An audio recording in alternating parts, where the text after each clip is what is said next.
Character's the promise you make at midnight. Fiction is the crack where the light gets in. All these broken pieces on the table between us turn to something holy when you call me friend. I see the image of the golden man in the way you love, in the way you stand. Not some halo, not some distant sky, just a quiet grace in your tired eyes. If I get lost, if I lose my plan,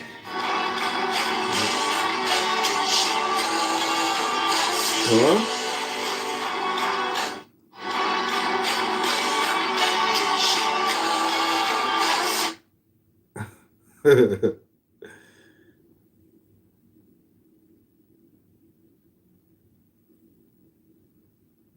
I keep giving people the hello treatment. Hello?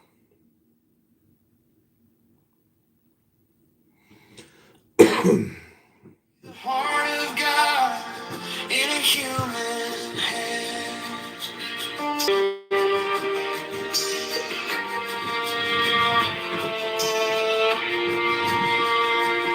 Every scar, a little stained glass window.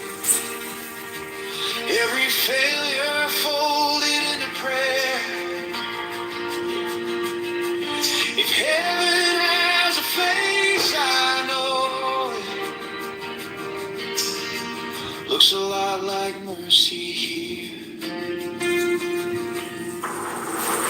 I see the image of the golden man in the way you love, in the way you stand. Not some halo, not some distant sky, just a quiet grace in your tired eyes. If I get lost, if I lose my plan, teach me the heart of God in a human hand. Teach me the heart of God in a human hand.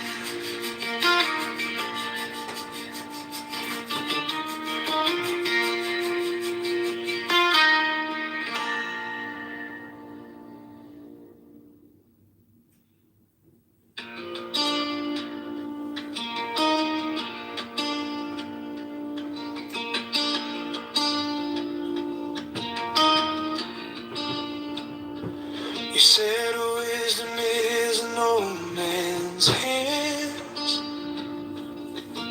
Joy is a child in the pouring rain.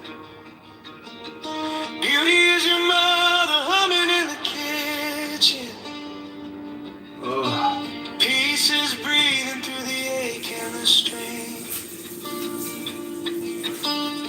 Knowledge is a question you still keep asking. Courage is a tremble as you take a step. Morals are the lines that you draw in the shadows. Virtue is what you got when you got nothing left. I see the image of the golden man in the way you love, in the way you stand. Not some halo, not some distant sky, just a quiet grace in your tired eyes. If I get lost, if I lose my plan, teach me the heart of God in a human hand.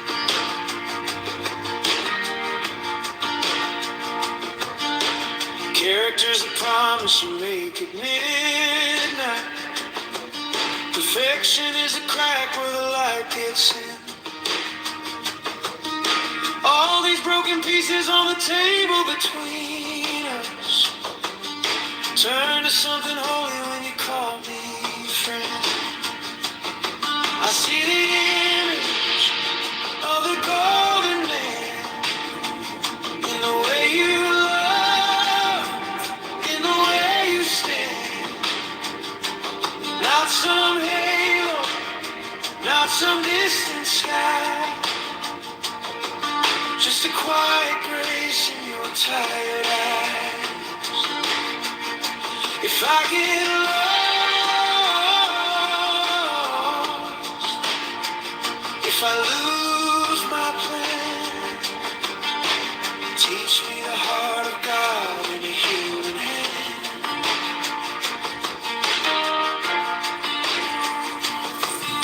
Every scar, little stained glass window,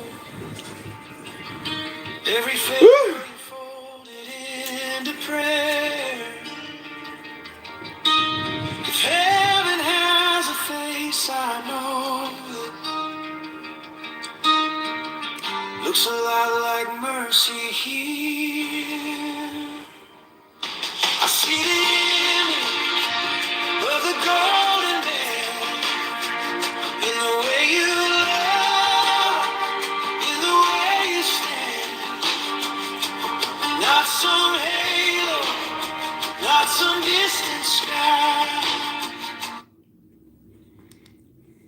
That's my day. I have no clue how to do that. You just click your bio and it's on the bottom. I mean, I'm not on the. I'm on Club Deck and I don't have the new updates or anything like that. But I think you can still just look at the bottom of your bio if you scroll down. At least you can No, on I Club remember. Deck. I remember like being intrigued by Davey when I first joined the app, but it was probably because sorry Davey if I'm embarrassed you, but I do think you're handsome or cute or whatever. So I didn't notice that. Dashingly handsome. But also I loved that it said Donald Trump blocked me on Twitter, and then when I found out he was like kind of like a tech person too, I was like, oh, he's cool.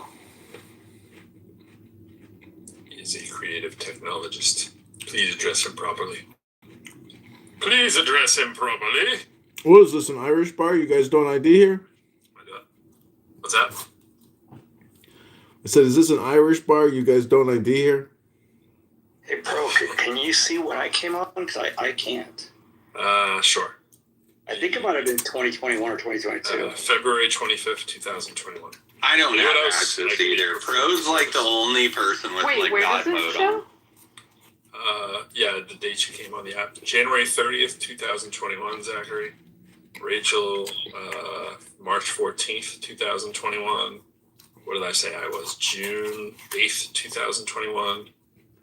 You have Lord King, March 23rd, 2023, for one of his 5 or 6 profiles. So we got to, how far back do you go, Lord King?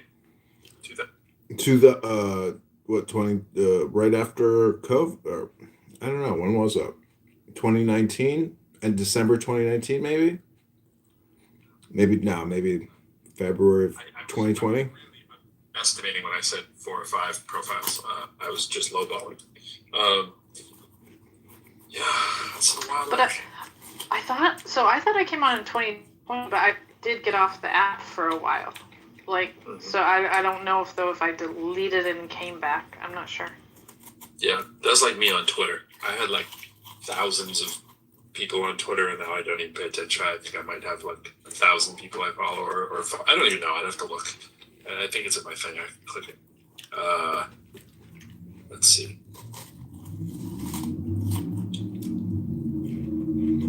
So why do the biggest tools have all the karma? Have you noticed that? Like the cool people don't have a karma award? 1174 followers, 652 followers. Yeah, I barely even use Twitter these days. Yeah, it's crazy. Like, I know you're not speaking about me. I know you must be speaking about Norm, right? I'm just saying, just watch. if your room grows and more people come in with karma, you'll see. You'll be like, yeah, he's right. I can't see it. I don't have the update, so I don't see any of this. But I can see the date you came on the app, though.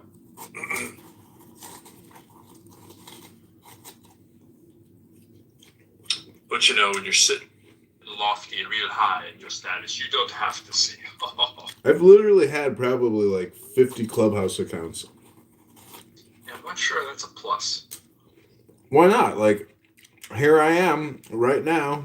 It's the same thing, but it's all because of politics, because of mass reporting. Literally and figuratively with you. Yeah, but here I am. Eating a fucking cantaloupe. Well, if you had to score you, like knowing where, 20% I think is the lowest number you'll see. 0.01 is the highest. Where do you think? Why do you have to out me? Why do you have to out me? What do you think? Yeah, why did I out that 0.01? What do you think you should follow, Lord King? I'm curious. I don't understand. How do you get the points? What is it for? Well, what is your ranking? I can't see you.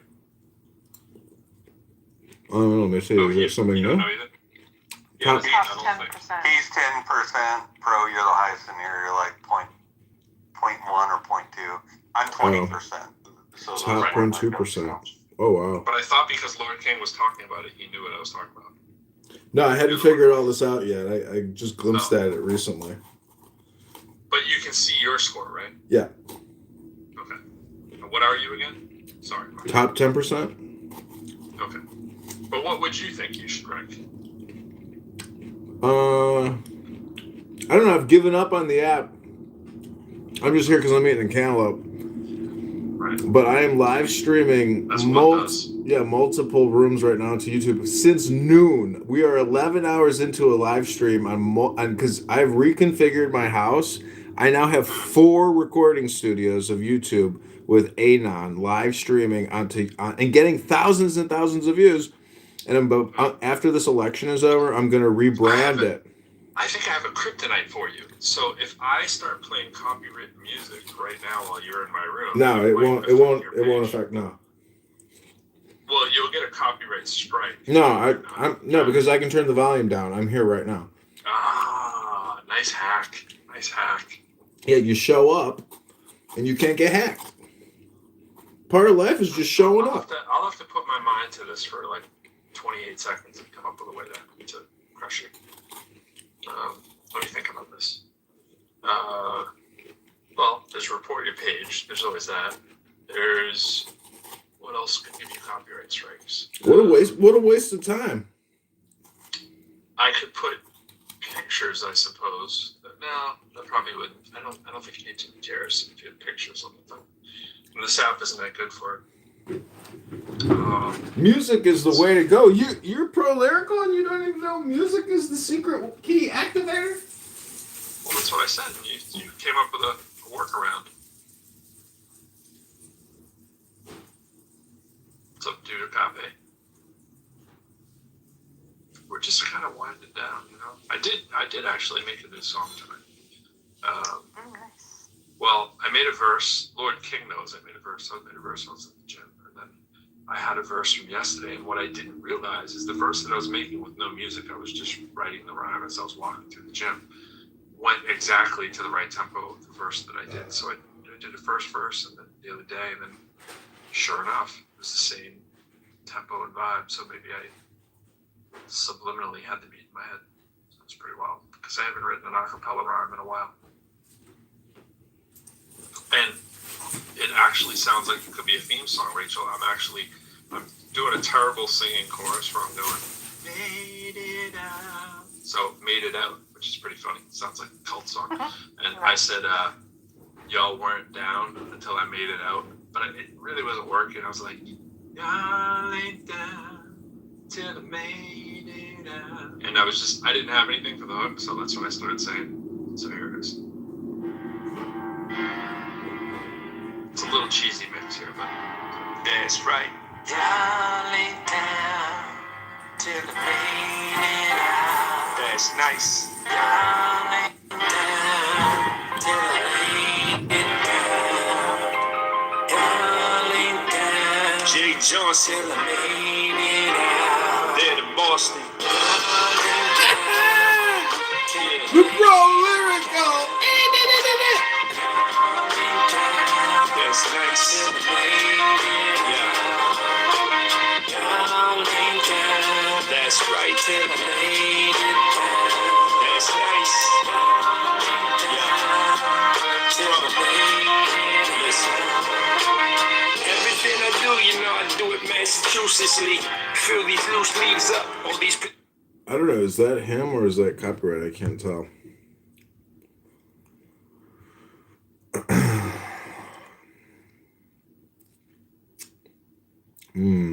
I wish I had some cheese.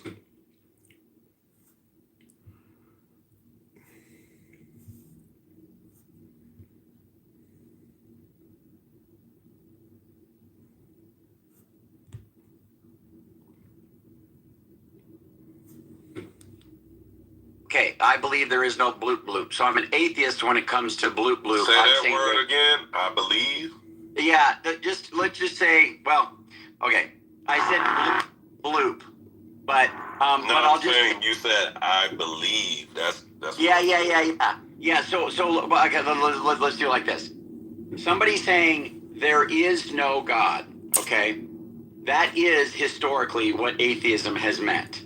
That when it is a belief, they're saying they believe that there is no God, and that gives them the burden of proof, or a burden. They have to demonstrate why it is that they believe that there is no God. But what atheists have done today, the modern day atheists, they want to claim the banner of atheism. But then when you press them and say, okay, show me how there is no God, they'll say this oftentimes. They'll say, I'm not saying that there's no God. I'm saying that I am not convinced that there is a God. And so I don't have a burden of proof. You do. So they get to sit back and claim to be atheist, but they don't have a burden to defend the position because they're saying they withhold belief in God. They're not saying that there is no God. They're saying they withhold belief. So it's a new definition of atheism. Andrew. And yeah, What is your definition of what those people? Would you ask them? I would call them agnostics. Right. I would call them agnostics. That's all it is. That's really all it is. It is, but what they want to do. We don't have to put lipstick on a pig. That's what it is. Right, but what they want to do. I mean, it's okay for words to change usages, but what they're trying to do is they're trying to get the boldness of the old usage, but when you press them, then they fall back on agnosticism, like I said earlier, but still call it atheism. Hey, Andrew, that's up to them. my won't bad. push it, especially when you're running on Republican policies that don't line up with mine. That's retired say in Marine John King. 2026, Like I said earlier, if folks want they wanted to make a movie for Ted Bundy. Do you think you could get the role? Dude, I think, dude.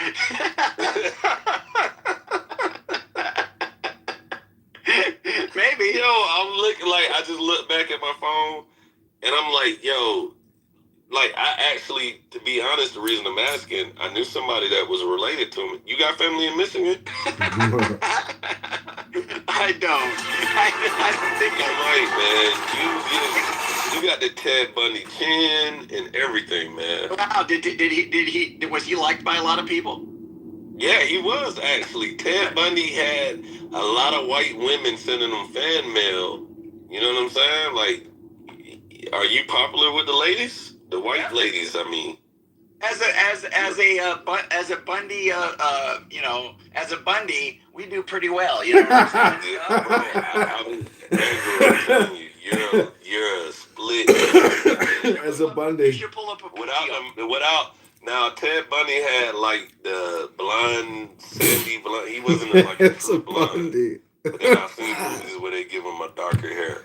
So if you kind of, that's the only thing. But you have the narrow eyes and the strong chin of Ted Bundy, man. No, that's too funny. I've never heard anybody. I've heard people say like Jim Carrey or Ryan Reynolds. What's that guy? It's a Ted Bundy. Or something like that. But I have not heard Ted Bundy. So The Elder is saying Jim Carrey. But Elder, have you looked at a young Tim Bundy picture. That's Andrew. I look too much at Ted Bundy, but I know Jim Carrey and what was the other guy he said? What's the other guy you said? He said Ryan Reynolds and Tom Brady. I ain't giving him Tom Brady because he ain't threw that many touchdowns. But you know what I'm saying? Ted Bundy, yeah, man. It looked like a typical old-fashioned, white guy. But I also hold on, I'm gonna put this in my PTR. Change the PTR so I can see who you're talking about. Maybe find a picture. You can probably get AI to do like a picture of me next to that, next to. I ain't doing all that, Andrew. I'm not cropping pretty I'm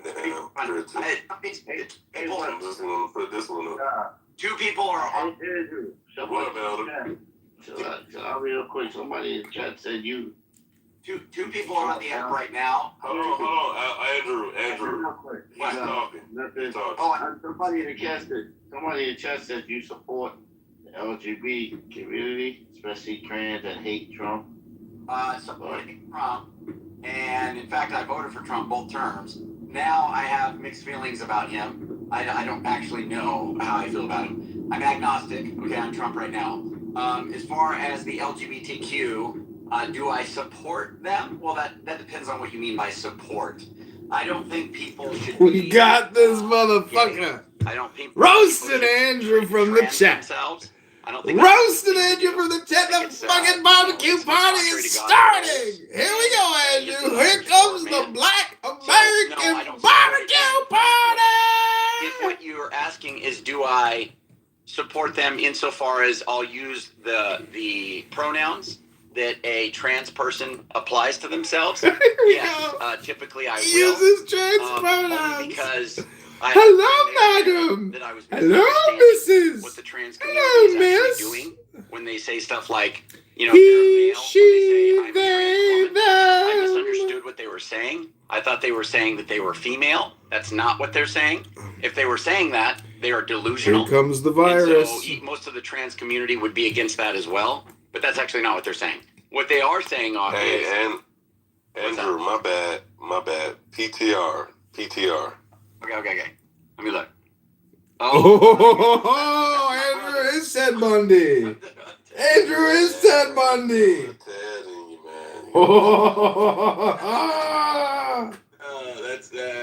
That is your chin is stronger, but I think maybe over time, the chin, but he got a little strong chin. He definitely got your eyes, your nose, your jawline, your eyebrows. You might got yours arched a little bit. This was it was a while back, so they wasn't meant. But you give me Ted Bundy, bro. Am I tripping? Can you see yourself a little bit in Ted? And I appreciate that. I also wanted to say, I also get the guy from the Family Guy. Is it Family Guy? Yeah, Giggity. Yeah. And maybe a few other ones too. But anyway, as far as the pronouns go, I just wanted to say that if they're just saying that they're feminine, wow. Ted Quagmire. You're Quagmire. Ted Bundy looks like... Quagmire was doing weird things with women too. I just want to say that. Yeah, true. That's true. I appreciate that, Doc.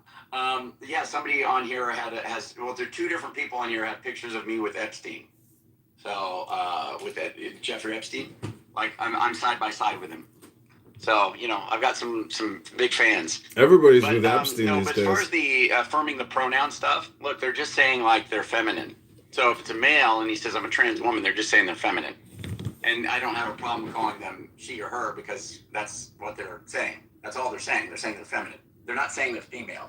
So once you understand that, then you're on. I don't think that's biblical, Andrew, to be honest. It's God is clear, made male and female. I don't think, hold on, Andrew, real quick. I don't think we should adjust or try to be politically correct of the God's word because society is pushing a certain way. I think God wants his believers to stay firm, not to the left or to the right, or don't try to come into the modern terms of making people feel comfortable. But I understand, brother. I don't think exactly what I'm saying because I understand exactly what you're saying. So let me say this. So the Bible says that men, there are effeminate men. The scripture says that. Effeminate. Is right? that a sin? Yeah, it's something that you shouldn't do. Right? So it's the New Testament. It says effeminate. Okay? In the Old Testament, it says that males ought not wear the clothing pertaining to that of a female, right? Now, that is showing that kind of stuff is wrong. You ought not do that. And I agree with that, right?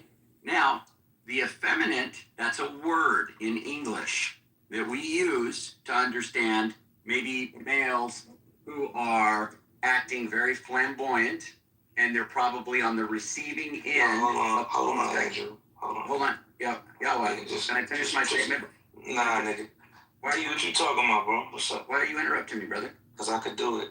No, but wait, why are you doing that? Yeah, you kind of. Because I could do it. Yeah, I get preeminence. Yeah.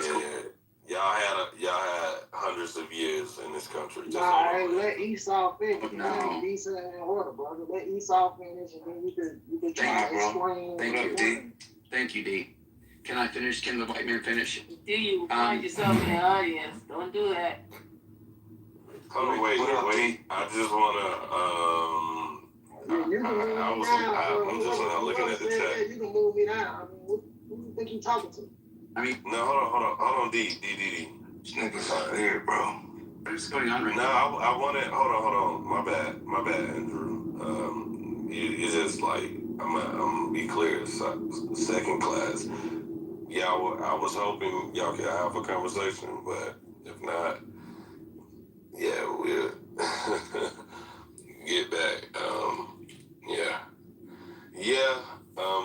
Andrew, you were saying something, and if you could, like Landon, I think the elder wanted to respond. Yeah, totally. I appreciate it, Doc.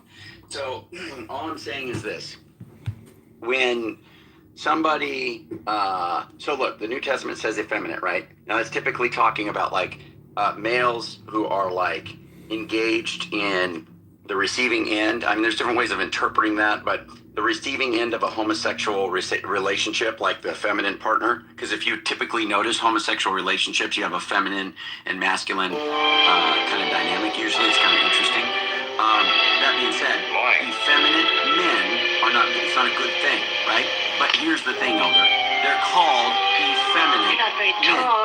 So if somebody today is acting effeminate, and by that we say that what we mean when somebody says, hey, I am a woman, and they're a male, they're acting effeminate. And I don't have a problem saying that's what they are. I'm not saying it's good. I'm not saying that I think they should be that way.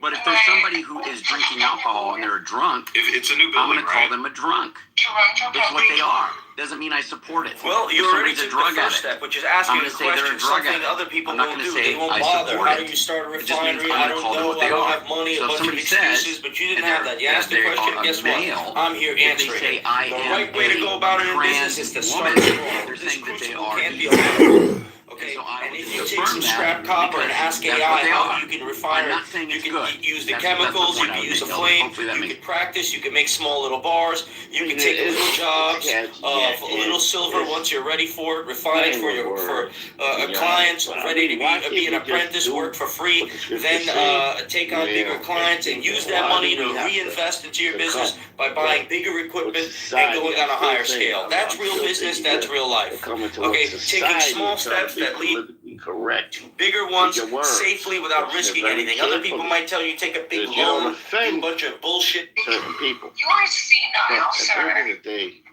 you got your way of dealing with God, and we, as Israelites, got our way of dealing with God. I think we got the more correct way because I think we're more firm and we're straightforward. As the Bible tells you in Mark 12 and 14, Christ said he cared for no man but told the truth. They didn't care about the feelings. They didn't care about people being offended or getting upset. But he told the truth all the time. And I think in this society, I mean, you just showed me. I appreciate you, explaining your reason, but kind of showed me what I think of how you will kind of, make people feel comfortable and not offend them you know what I mean, and be more, like I say, politically correct. But that's how you see it. We see it male, female, period. That's it. That's how we see it. Another thing, I'm just kind of curious. You supported Trump, but I mean, Andrew, you know, I'm not even mad at you because I'm just see it. That's how you know. I'm not typically judging you, but I see that a lot of Caucasians just have their ways and their thoughts and their ideas and their ideology with the scriptures, and to support a man like Trump, who's obviously, you may disagree with me and you may see it differently, but I'm going to tell it like it is. Obviously, a racist is trying to support the white community to come back up and have the ways, the old-fashioned ways that they've done, that they feel have been great, which have really been targeting minorities and really have, you know, put their foot on minorities' necks for the last 400 years or 500 years. So plus, you know, when you would support a man like that, but then when the man, you find out that the man is a liar and doesn't do half the things he claims to do, now, you know, everybody is mad at Trump. But in the beginning, you supported him because you felt like he was going to put blacks and the Latinos back into their place, bring the white man back to the level of what he wants, he thinks the white man should be. Honestly, that's how I see it. Hey, you can bring back what's up? Sure. Y'all, what's up? Wait, hey, what's up, man? So, no. I think the brothers dropped down, man. I think it's cool. Yeah, I think it's cool. I'm just hearing through the grapevines, Elder. Would you, Andrew, would you say that you see yourself marrying a woman? Are you open to like love, being just love amongst any? That's what I'm already saying. Yeah, that's why I already said that I think any of those kinds of relationships are going to be counter scripture, and those are forbidden. I get that, but okay, so do you not see yourself? Is he in the Matrix? No, I'm here. Of course, I don't think that that's good. You don't think it's good to marry a woman? No, I don't think it's good to deviate from God's ordination. No, I'm not asking. I didn't ask you that though, Andrew. Respectfully, my bad. Andrew can't answer questions because he can't answer a straight question. You know what I'm saying? Like you being an atheist. Do you see yourself ever? I'm not an atheist. No, I'm not an atheist. I know we cleared it. Okay, hey, roasted this motherfucker. Oh, okay. Now you clear it here. That's what I'm saying, bro. Yeah. Wait, you're not a homosexual? I thought you were a homosexual. But let me. Wait, you're not homosexual? You spend the whole day talking about trans pronouns. Aren't you? I thought you were homosexual. Wow. No, stop. This guy, he's a troll. Wait, I'm not a troll. Listen, so here's you're a troll. All right. But here's the point. Hold on. So, other. I can't even use the other word. Esau, Amalekite, Edomite. Hey, bud. Hey, bud, just chill out. It's on Andrew. We know this Edomite. We don't know you. Go ahead. See, Andrew. That's the Edomite we know. Treatment over the unknown Edomite. Go ahead. But no. So all I was trying to say is, look, the thing that I wanted to say is, Elder, look, when you became calling you gay though, Andrew, my bad. The other Edomite is calling you gay. That's fine. That's all right. He calls me all kinds of things. Now, but Elder, when you were born into this world, at this time, you took on the terms and the words that were part of the communities and the people that you were around, right? And so that's where you have your language, your lexicon that you use is informed by the people that are around you in the society that you grow up in. So 100 years from now or 200 years from now, if it's the case that this spreads like it is spreading, where people use woman and man to pick out something different than their sex, right? So they're picking out something about their attributes, about their qualities, about their behaviors, right? If they do that, then people born at that time, They're just Wait, do what? There's only man and woman. There's no third gender, Andrew. Hello? Hey, none Andrew Edomite. We don't know you. Be quiet. Yeah, he is a troll, just so you know, Don, but it's okay. But here's the thing. I'm not a troll. I'm not a troll, Andrew. You're the troll. Hold on. Let me finish, Lord. Stop. So the point is that you'll adopt. I got you, Andrew. I appreciate you, bro. Good. I appreciate it. Yeah, so you'll learn these words from the culture and the society that you grow up in, and I think we all acknowledge that. But as you get older, I'm sorry, not as you get older. Later, 200 years from now, when people get born into the society then, the word woman and man might pick out, it might be just the common usage, just like gay changed its usage. It might just be the common usage, and it's not you giving in to some evil thing necessarily. It's just the language that's being used by society. And so if you're trying to communicate to one another, Elder, you want to use the language that people use. So there's still half of the society, or whatever the portion is, that use woman to mean female. And that's what you're saying. And I agree. That's fine. You can use it that way. But then there's other people who are starting to use it to mean like your, the way you, like a collection of attributes or qualities that you have. So it really just depends. Are you trying to communicate with those people or not? Do you want to understand the way that they're using the terms or not? And if you say, well, I just think that's an evil push, okay, but 200 years from now, they're just going to wake up and they're going to, I ain't gonna lie, Andrew. I'd rather just beat you up in the Bible. I don't want to keep talking about gayness, but I'm gonna let you finish, and then that's fine, brother. That's fine. But it's not about gayness, right? It's just saying people using this is definitely about gayness. Well, people are using terms differently than the way you and I maybe historically have used them, and it's just a matter if you want to communicate to people or not.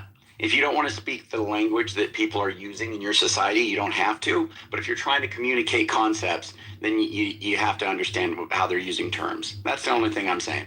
It's fine. We can leave it there. And Elder, you can respond if you want, but that's all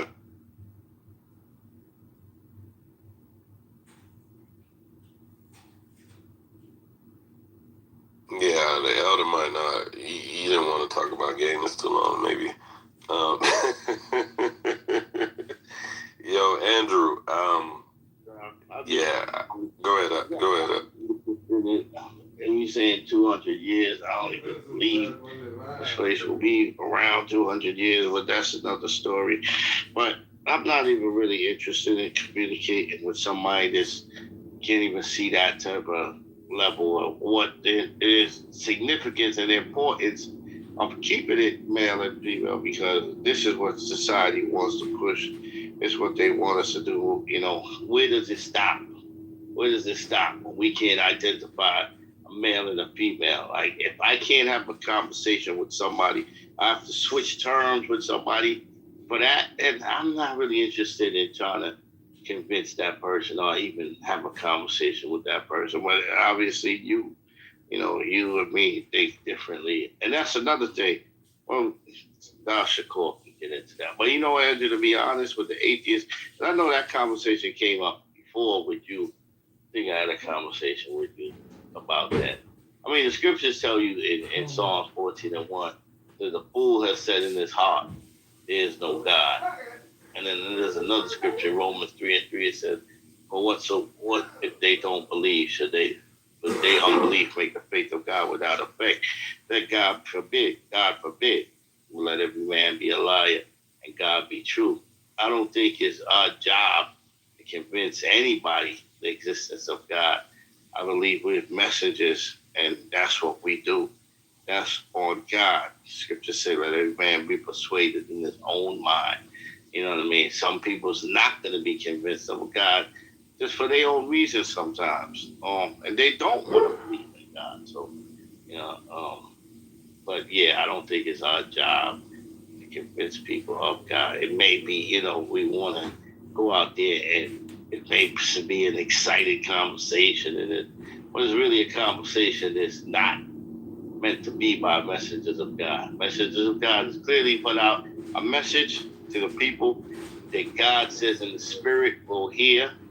God says his sheep hears Christ says his sheep hear my voice. they will not hear another, and that's what it is. But if you take all your energy trying to convince atheists, not saying you're doing that, just in general, trying to convince atheists of a God, it's just wasted energy. Some of them just don't want to believe in God.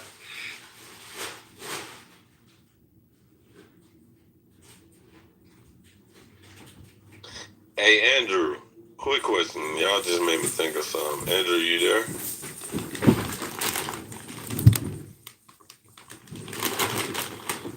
Sorry, go ahead. No, I was just seeing if you was there. I wanted to get your thoughts, and only because there ain't nothing else going on. If it was, other brothers that wanted to talk, you just have to take a back seat. But, Andrew, I wouldn't even be mad if it was similar in your room.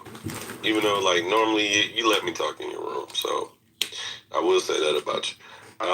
Andrew, yeah. What are your thoughts and opinions on Psalm 147 and 19, think through verse 20? Psalm 147, 19 through verse 20. Let me read it and let me see what I think about it, and then I'll tell you. 140. Can you read it out loud for the people? Yeah, Psalm 147. Verse 19 through 20. Verse 19 through 20. Okay, let's see. Let me look here.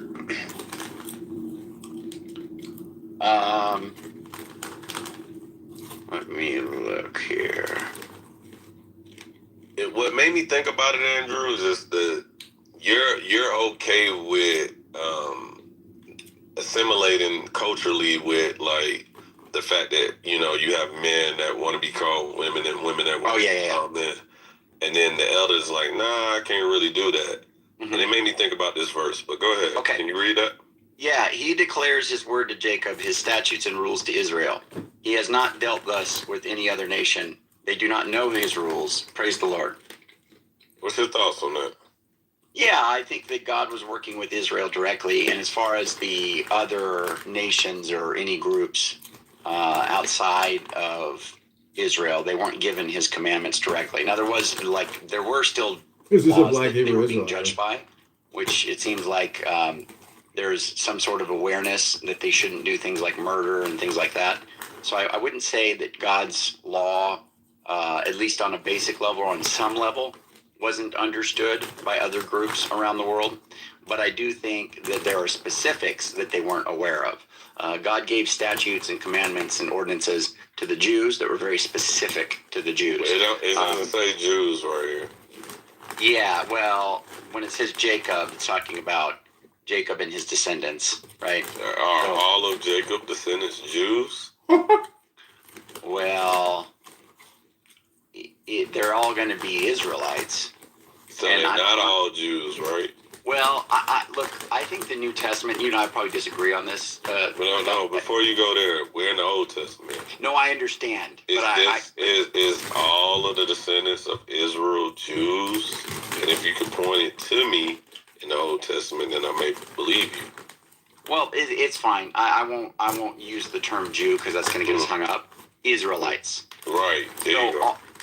So all Israelites are going to have there's going to be specific ordinances, statutes, commandments that are given to them that aren't given to the world broadly. And so, so I accept that. Now, as far as... What about that part? My bad. Go ahead.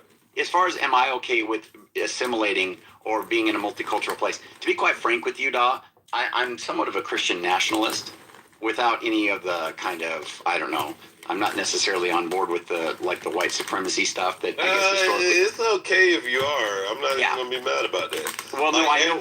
Andrew, this is a safe place. No. You should want to preserve. You should want to be. Like, that's what I'm saying. Like, no. So, look, I'm not down with that. You did blackface, Andrew. It's nothing I didn't do blackface. I did black body. I did the whole thing. Blackface. No. We only saw your PTR. Bro, I have the picture. It has my body black, too. Yeah. My whole body's black. Okay, cool. I didn't see that. But just for the sake of argument, you did blackface. And black neck, and black shoulders, and black... Yeah. All of that. They did that. They did that in the 1940s also. No, come on. But what I'm saying to you though, it's not a problematic thing. Like, well, no, I know you're just saying you want me to be open about it if I am, but I'm not though. But and so it's hard to believe when you did Black Body.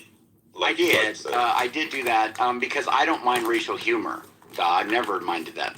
I don't care if somebody makes jokes. That's why I make jokes all the time about me being an Edomite, a cracker. I don't care. Like, people can talk like that. I don't really care. What I don't like is somebody who actually has hatred for other people based on their race or think that they're lower or lesser than them. Like, I think that's a problem. Or I think okay, Andrew, you think you can jump higher than me? No, I think you can jump higher than me, but so I'm better than you in jumping, right? Yeah, you're superior you are superior in the sense that you're better at certain things like vertical height, jumping, probably running. What about like lifting weights? How much you lift? I don't know. I haven't lifted in a while. All right. So, like, do you think you can like maybe bench press like 255 5 times? That might be a little much. I don't know. Okay, cool. So even the strength. All right, like as far as intelligence, right? Because that's a mean to like see who's more amped. In an IQ test, let me see how I can ask that because we haven't really been on that part, right? Let me say it like this: would you think that it'll be a chance that I could outscore you on an IQ test? Well, in principle, I think you could. I don't know. I actually don't know what the IQ differences are of African Americans or people like it. It's a non-relative thing because you have Africans that have outscored so-called African Americans that have outscored all races, and then you have on the other end. I'm gonna be fair.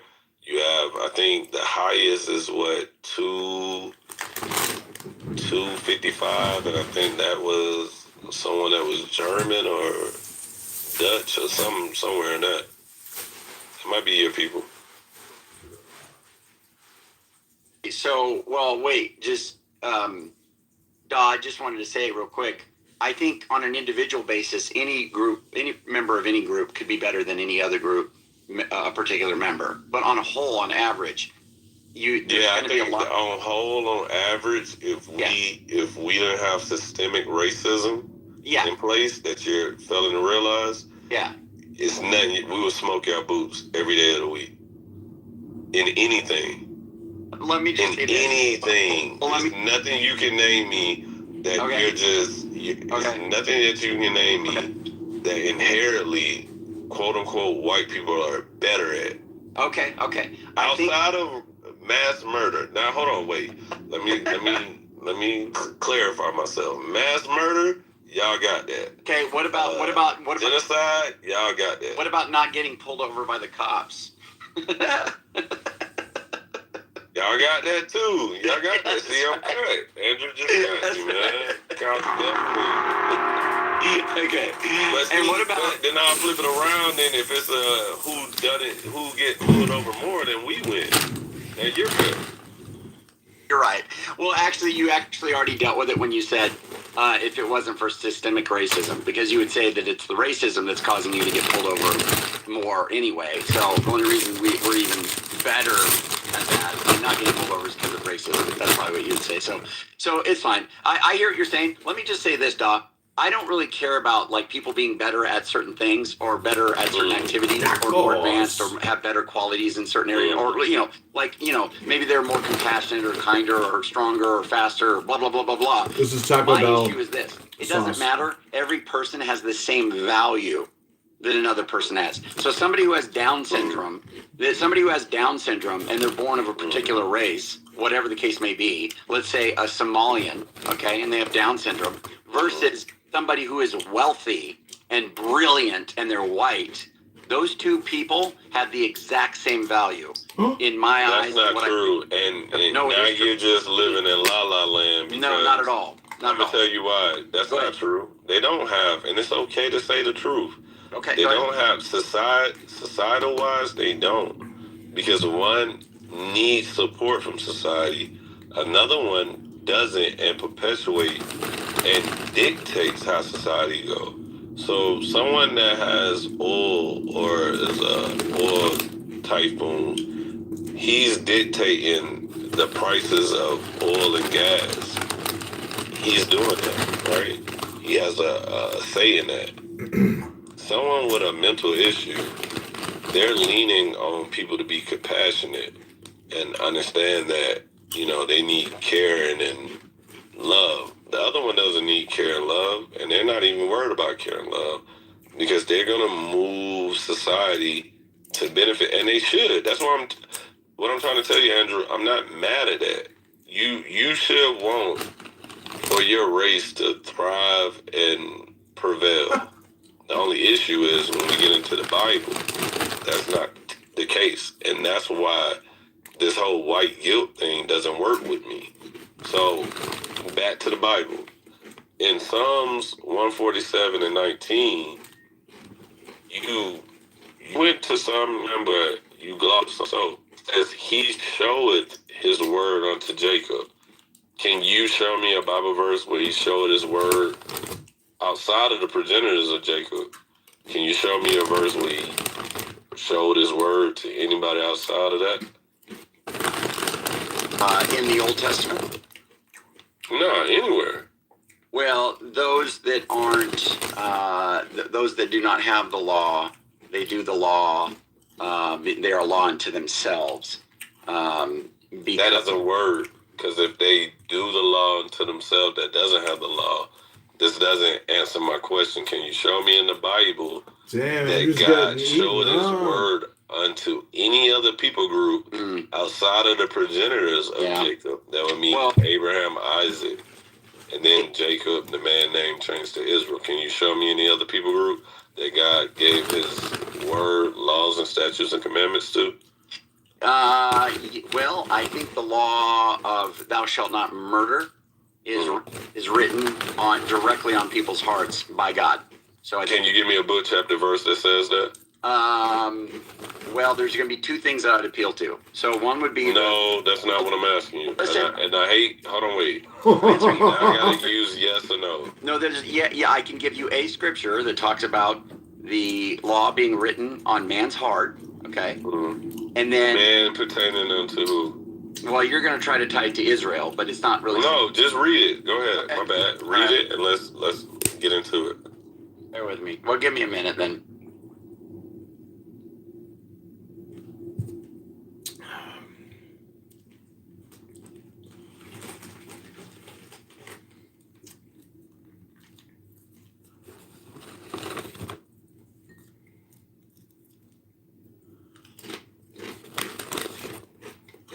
Because that is going to be Israel. If I'm thinking about the verse you're talking about, the laws written on man's heart.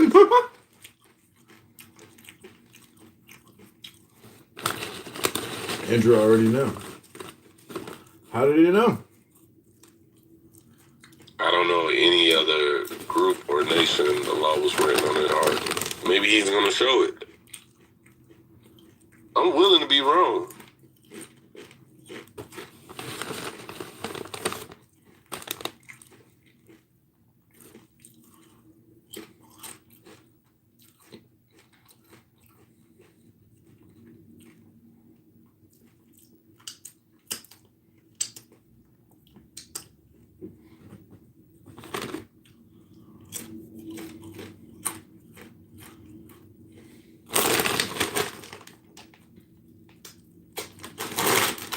Yo, Cedric, I was looking at, no, that's not true. And that's never been true, that everybody has the same intrinsic value. That's something you like to tell yourself when you go to sleep, because slavery and war has ruled the history of mankind. Nothing in the world that we have today dictates that everybody has that. That's a nice thing to believe, but that's just not the case. It's not the case. When women would like getting their belly, cut open and their child removed and cats put into it, they didn't see the intrinsic value in it. when the United States dropped bombs on Japan, they didn't see the intrinsic value on everybody. When Japan attacked Pearl Harbor, they didn't see the intrinsic value on that. When Hitler went throughout Europe in conquest, you can't point a time when people believe it was an intrinsic value on all human beings. You can't point a time in that. You'd be remiss.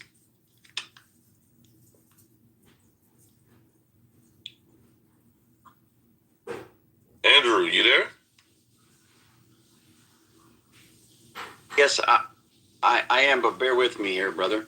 Yeah, give me just a minute. What Tay tell you? She said, yes, sir, master. No, yeah, sorry. Bear with I mean, if you're saying brother in the sense of that, like Jacob and Esau were brothers. There you go. There you go. I'm the cracker, and you're the Israelite. You're definitely that.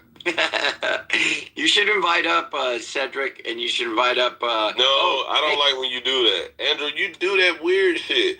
You no, that's not bring weird. up you. Yeah, it is weird. Anytime you ever get in a room, you invite like atheists out the woodworks, and like we're not. And you know what'd be so crazy? They get punched on so bad, and it's not even fun. Like you always do that, man.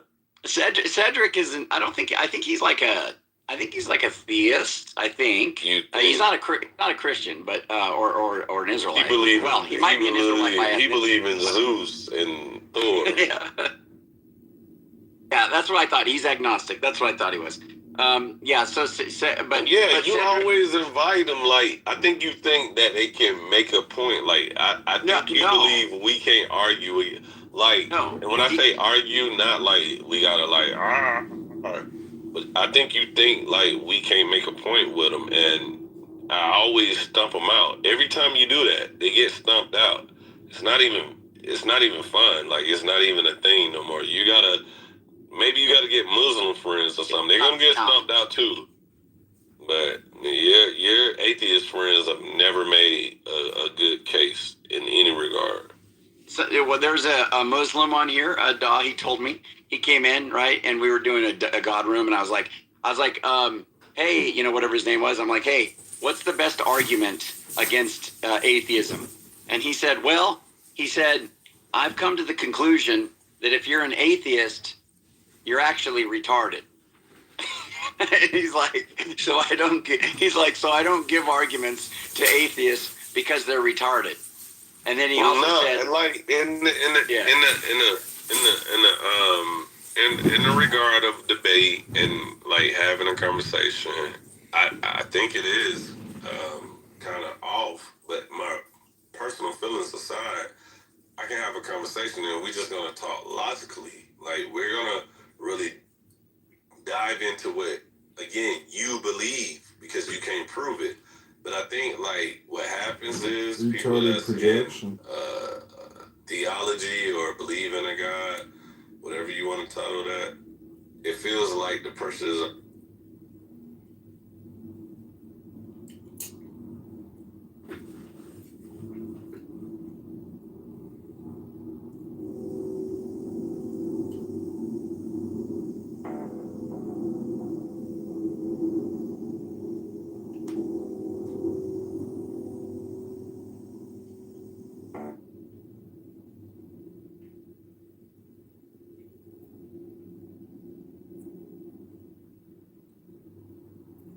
You are here on the Libre of Alistair, the technical libers of Velema, Liberos, Subfigural,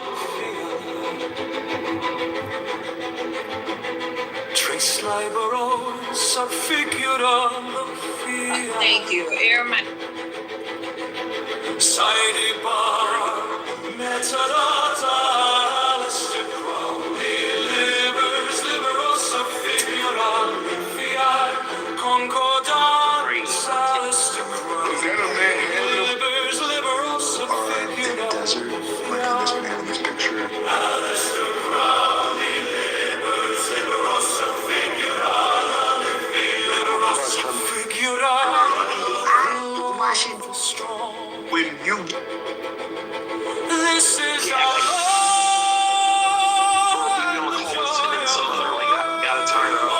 something, and then he would leave, and they were like, "Fucking asshole, this guy, another white man."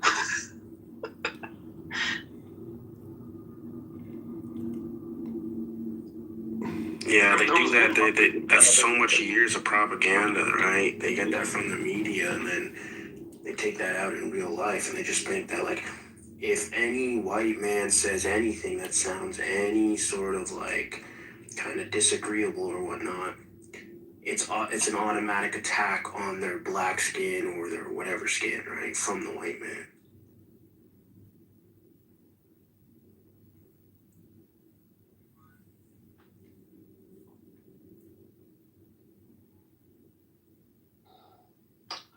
Welcome to the stage, Lord. What say you? Nothing. I'm sitting here kind of with like a migraine, tired, burned out. It's been a long day. Oh, I need to go. Long day of recording rooms. Oh yeah, I've rearranged the way that I'm recording rooms in my house, and like literally in my house, I got 4 recording studios now, and I figured out a way to essentially use an auto clicker where when one room closes, it immediately, like within 600 seconds, it clicks on another room.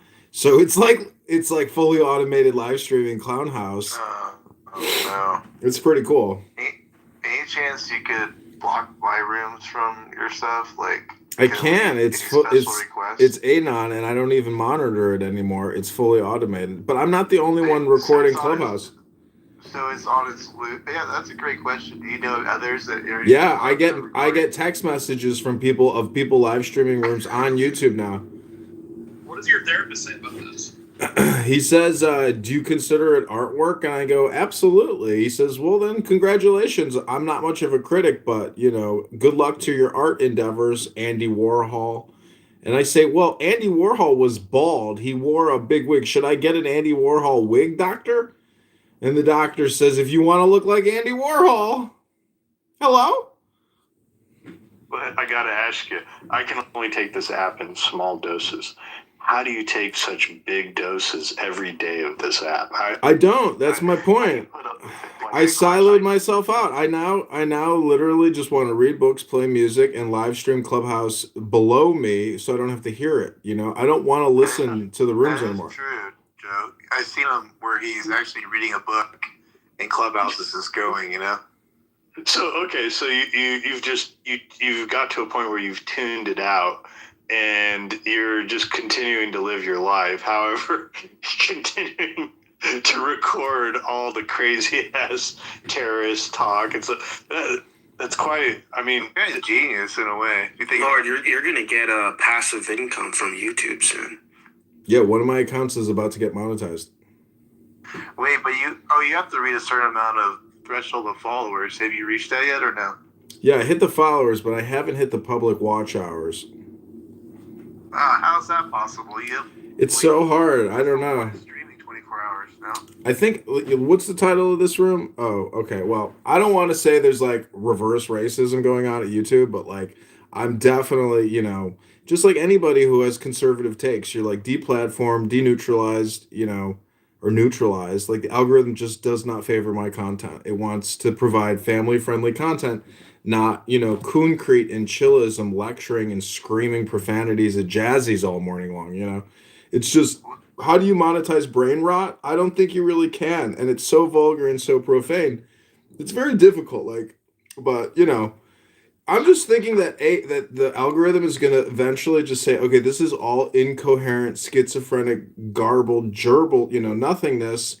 And, therefore, let's just let it slide. Hello? Plus, it's black people talking. Hello? Hey, you can get a program where it can play while you're streaming. It'll play like 10 seconds before, and then all you gotta do is hire someone to program like an AI agent to block out certain keywords like profanities and stuff, and it should clean up your monetization. Well, that's what I was going to ask. Would I get, if I were to stream my rooms to YouTube, would I get some strikes pretty quickly with all the language, or how do you avoid all that? You can't. You just can't. I mean, YouTube has all, like, they do the N-word, right? I don't even know. I've never looked around. Are there people They yelling do the the N-word? N-word. You can't hate. There's certain hate speech guidelines that give you community guideline strikes. You can't target sexual or gender identity or preference. So there is censorship. There's a lot of things you cannot talk about. You can't talk about 9/11. You can't talk about, any, like, I recently got a community guideline strike for literally, kind of a benign 9/11 statement. It's pretty ridiculous. So that just about everyday rooms on Clubhouse would get some strikes, probably. That's crazy, because everything is talked about on these stages. Like, literally everything is crazy. Yeah, but it's also like how, like, I play music even. Like, while I'm listening to these terrorist rooms, I sit there, I play music. Like, I interrupt, like, when I'm filming myself, I'm able to, like, basically block. It's hit or miss. Like, it's totally automated. But if you can live stream your rooms, like, fuck it, dude, try it. It's no big deal. Like, you need 50 I subscribers. might try it one time just to see, By the way, did you say there really are other people that are in your club, like streaming rooms, kind of almost at the pace you do it, or no? There's a YouTube account called Clubhouse Live Podcast. I'll put it in the chat, but his name is Chris or Zen from this app, and he's been live streaming rooms on this app for quite a while now. Dang, I did not know that. Yeah, he loves your rooms. He got a lot of Pepe videos. I have a lot of Pepe videos. But I also have Instagram accounts that have, like, literally, like, 5,000 posts on it because... Yeah, we've heard. Yeah. What, how come you haven't had anybody... You've had to have somebody contact you about their likeness being used. I mean, there's no way. No, nobody contacts me. A strange but delicious delivery tonight. YouTube has never contacted you about someone else's likeness? No. If somebody doesn't, like, I've had people on this app file what's called a privacy rights complaint on YouTube, and then YouTube will take the video down. Well, that's what I'm kind of getting at. Yeah. But how many times can that happen before they're just like, you got to go? They don't. That's not a terminable offense. That's just a privacy right. Because you got to realize that people out in public are filming shit all the time. And so there's, like, all kinds of privacy right complaints that are not attributed to Clown House, but, like, to the real world, for whatever reason. But YouTube has to deal with that shit. That's interesting. So it's almost like it's almost like if you're on the sidewalk of a street right now, like, you could do whatever you want, right? That's the same as Clubhouse. It's the same thing. It's a public forum, but I'm just saying, like, I have also, this is the funny thing is, I have also personally gone on YouTube and had my name removed from YouTube because I have had people on here filming me, playing the fool and, like, trolling everybody. And I said something, this is what I was playing sex noises of, like, people having orgasms. And so when you Googled my name, the first video was me on Clubhouse playing orgasm, ASMR from YouTube. And it was just like punished for your white privilege. Yeah, somebody fucked me over. Some guy that I was trolling his room was like, John Kitover thinks it's funny to play, sex noises on Clubhouse, and like that he SEO'd me, and I was like, oh shit, I'll never get a job now. I was like, so I had to do the privacy rights complaint. So that was ranked everywhere. Yeah, he ranked #1 for John Kitover. That's hilarious. Oh man. What's up, Crystal? Good evening, good morning, whatever you are. Not cool. It's been a while. Yeah, it has been a while. Well, people in here are speaking with their white privilege. It's impressive. Yes, we have that here. Right, Ann? Did you see the Grok query versus TOS to record people on Clubhouse? Did you see the Grok query where somebody asked Grok, is white privilege bad? Is black privilege or white? Anyways, basically they're just proving that ChatGPT is like ridiculously woke and white racist. ChatGPT is woke.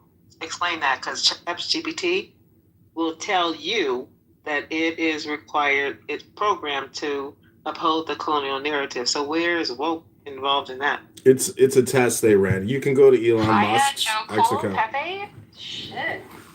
Kaya, are you actually building an arc? Is that PTR representing like your character and personality? Like, are you ready to build an arc to get away from this structural white destructive system that has enslaved and ruined you and your people and given you a horrible living standard? Oh my God, are you in an African village eating a monkey out of a pot, making a mud pancake sandwich? Hello?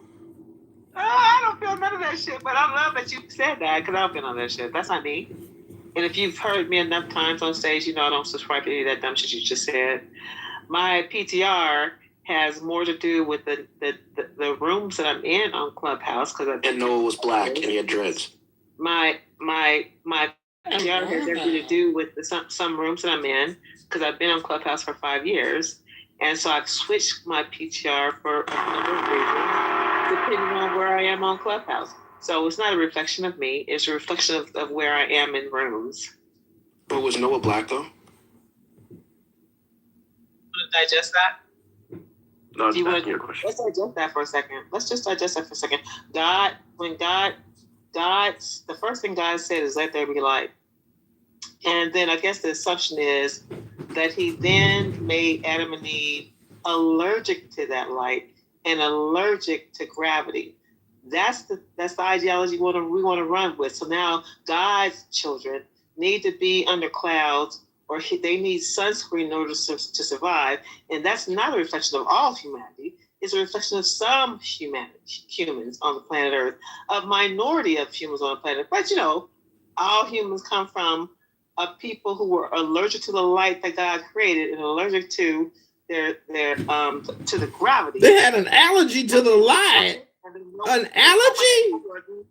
Wait, are we flat earthing now? And then we have No, the sun can kill all humans. The sun can kill any race, right? It's just that, like, okay, white people have to, like, put on a cream. Oh my God. So that's. Gentlemen, let her land her boat. Let her land her boat. Please, gentlemen, you're interrupting her.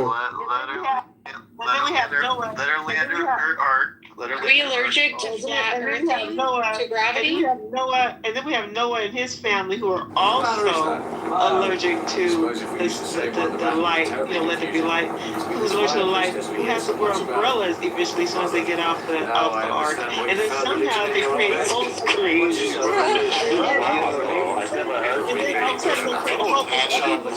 And then all of a sudden they create. And then all of a sudden, knowing them creates the majority of human beings who are not allergic to the light. Y'all make. Oh, we're allergic to light. That's why we like in our house. Do flat earthers, are we allergic to gravity? Your husband was a supporter. There's no gravity. What are you talking about, Willis? There's no gravity. What are you talking about, Willis? What are you talking about, Willis? The Iron Throne is mine. I already said it. You don't have to refer to about with the gravity. On a serious note, I miss Kaya. Kaya's cool. she's great. She's fine. Like, you guys think are the people that we choose that are the opposite side of things, because there's a lot of these folks that just come in yelling and screaming, and it's not a pleasant experience. I've been the flat earthers in this one. Yeah. So, yeah, they're looking for an argument. Man can answer the question, but I did say It wasn't a question. Yeah, but I thought it No, I asked if Noah was black, and she gave her right answers. Noah's trans. Hold on.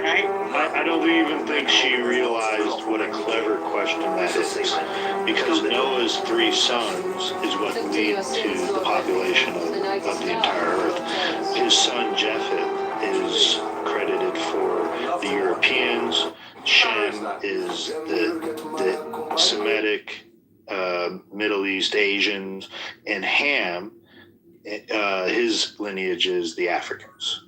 Ham wasn't kosher. Ham is not kosher. That wasn't the point she was making. I answered that, and no one heard me, even though the question was directed towards. A free ham sandwich is the biggest Jewish dilemma. Hello? Let's be honest. Ham makes everything better. Like, you can make bacon.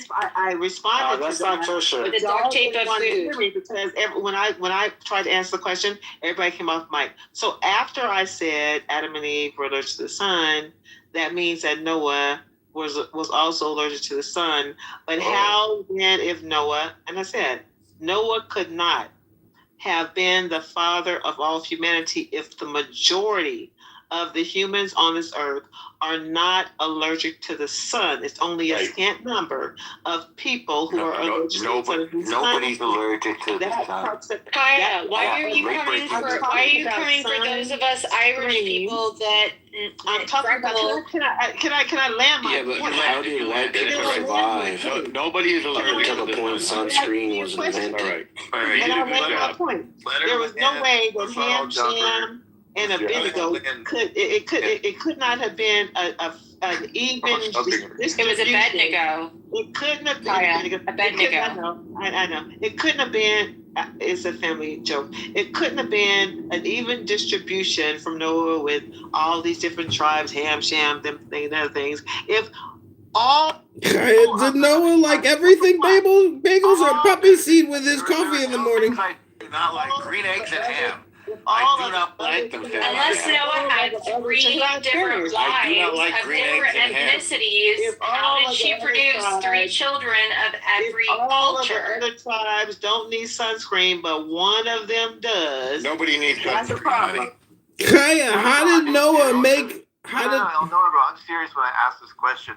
Yeah. Like, am I missing something? Like, so the black community can't get cancer? Like, I'm being serious about this. No, they can't get anything, Matt. They can't get sick. They're No, I'm not trolling right now. Is that what? That's why their life Is that what you're expectancy is saying? 35. Wait. Is that the real claim? Is that? Do you feel like that's a true question that black people can't get cancer? No, I don't know what to believe anymore. Like, it is really. Which way is up? No. She might have a case. Let's just be fair here. Like, if the percentage of black people is less than, I guess, white people from cancer, then I guess some you skin can run with cancer? that. Or I guess she's saying. Well, I don't Matt, know she's what starting off on the wrong point. They can't get cancer at all. I guess that's my question. That's what. No. She's starting off on the wrong point. She's claiming that basically, like, a white person's skin getting like sunburn is an allergic reaction to the sun.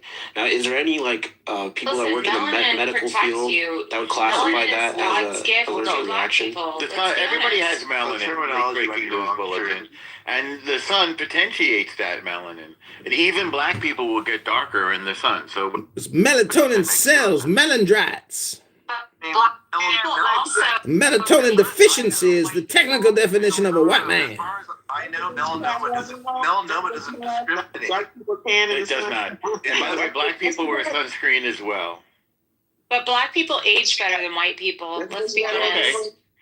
They also don't Until live they as long turn as like white people. 93, and then Uncle Ben turns into like Converted rice? scary.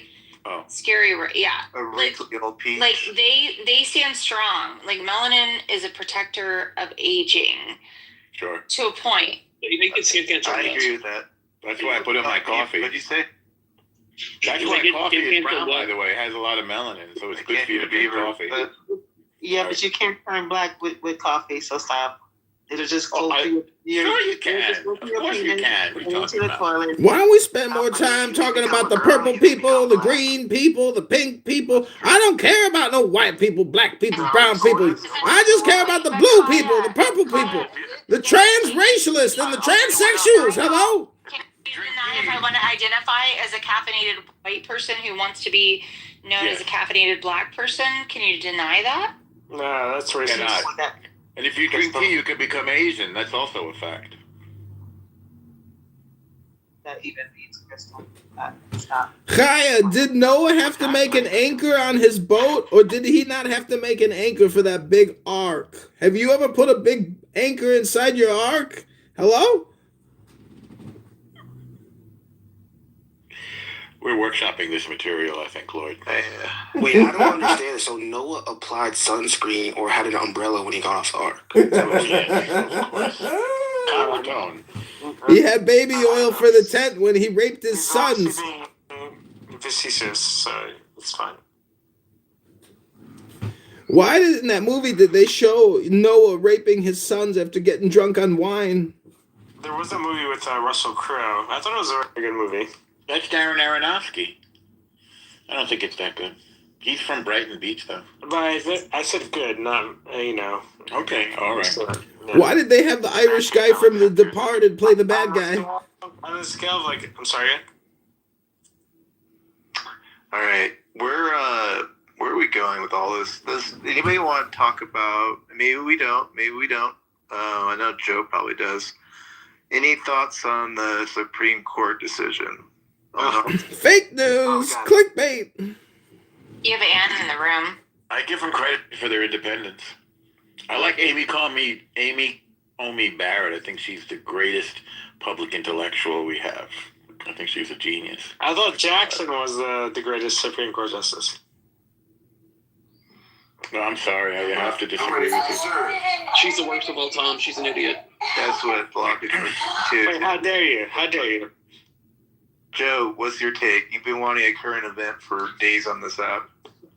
Finally, current events, yes. Yeah, I mean, the tariffs, part of the tariffs were struck down, but they didn't say he couldn't continue to enforce them. He came right back out and he put 10% on them. However, those will now have a time delay of about 150 days. That's his other tools in his toolbox. If you've kept up with it. And the Congress respect the shit out of the fact that he's trying to protect the value of the American dollar. I would tell you, somebody who deals in business and commerce, so like who understands tariffs, like it was basically the ruling was basically meaningless. It doesn't really matter. Well, John came out hard because I'm sorry. No, it matters, but the whole agenda of what Trump's trying to do is to create an attractive for exporting goods from America. And the issue that we have is we're unable to make our exports attractive enough. No, that's not how it works. You don't believe that's what Trump's doing? I disagree. No, I disagree. He's trying to hold the value of the dollar. Well, the dollar's gone down, and I mean, what's the value of the dollar? The value of the dollar is it's. You have to realize sometimes it's good for a dollar to go down. But it's just how it weighs against other currencies, and the only reason why they've actually been devaluing the dollar over the last year is because that increases the attractiveness of our exports. It makes it where someone outside of our country can buy more product from us with less of their money. When the dollar is more valuable towards their currency, then we can't sell as much product out of our currency. So it's actually the opposite of what you're saying, Crystal, is they've actually been devaluing the dollar over the last year. Yeah, they're devaluating it by creating $2.2 trillion of debt a year. Divide that by 12. The country's totally broke, and any Democrat or retarded Republican can't admit that the country's broke. Borrow, spend. I mean, healthcare is a human right. We must spend on Medicare, Medicaid more. So Mike Pence came out and the typical line of that this is a ruling that follows the rule of law. So it's just a rule of law play on their side. Like, is that how this goes or what? I mean, I don't even know, man. This stuff gets ridiculous. Oh, never mind. What do you think? Really good. Yeah, it is ridiculous because it actually doesn't serve any purpose. It's not going to mean anything. I'm sorry, what was the question? I was reading Eric Weinstein. He says there's a tsunami coming like we've never seen. And I don't mean water, I mean cultural. What were you asking? Wait, no, we'll expand on now. That's more interesting than what I said. I was more just doing a sidetrack, or not a sidetrack, just I don't know what that was, just an extra something. But what is that you're reading about? Tsunami? This is on X. And here, Eric Weinstein spent his career warning that the institutions holding civilization together are more fragile than anyone admitted. Most people ignored him. They're not ignoring him now. Weinstein, get your board in the water and prepare to paddle like all get out. The tsunami of a lifetime is coming, and nothing your elders have seen is going to prepare you. Yikes. That sounds drastic. Well, what the fuck? We'll say again. Well, for example, the employment landscape is going to shift dramatically and quickly. Oh, yeah. As an example. Well, I mean, hopefully, Norm, me and you, hopefully we have paddles, right? Yes. Yes, you do not want to be up a creek without a paddle.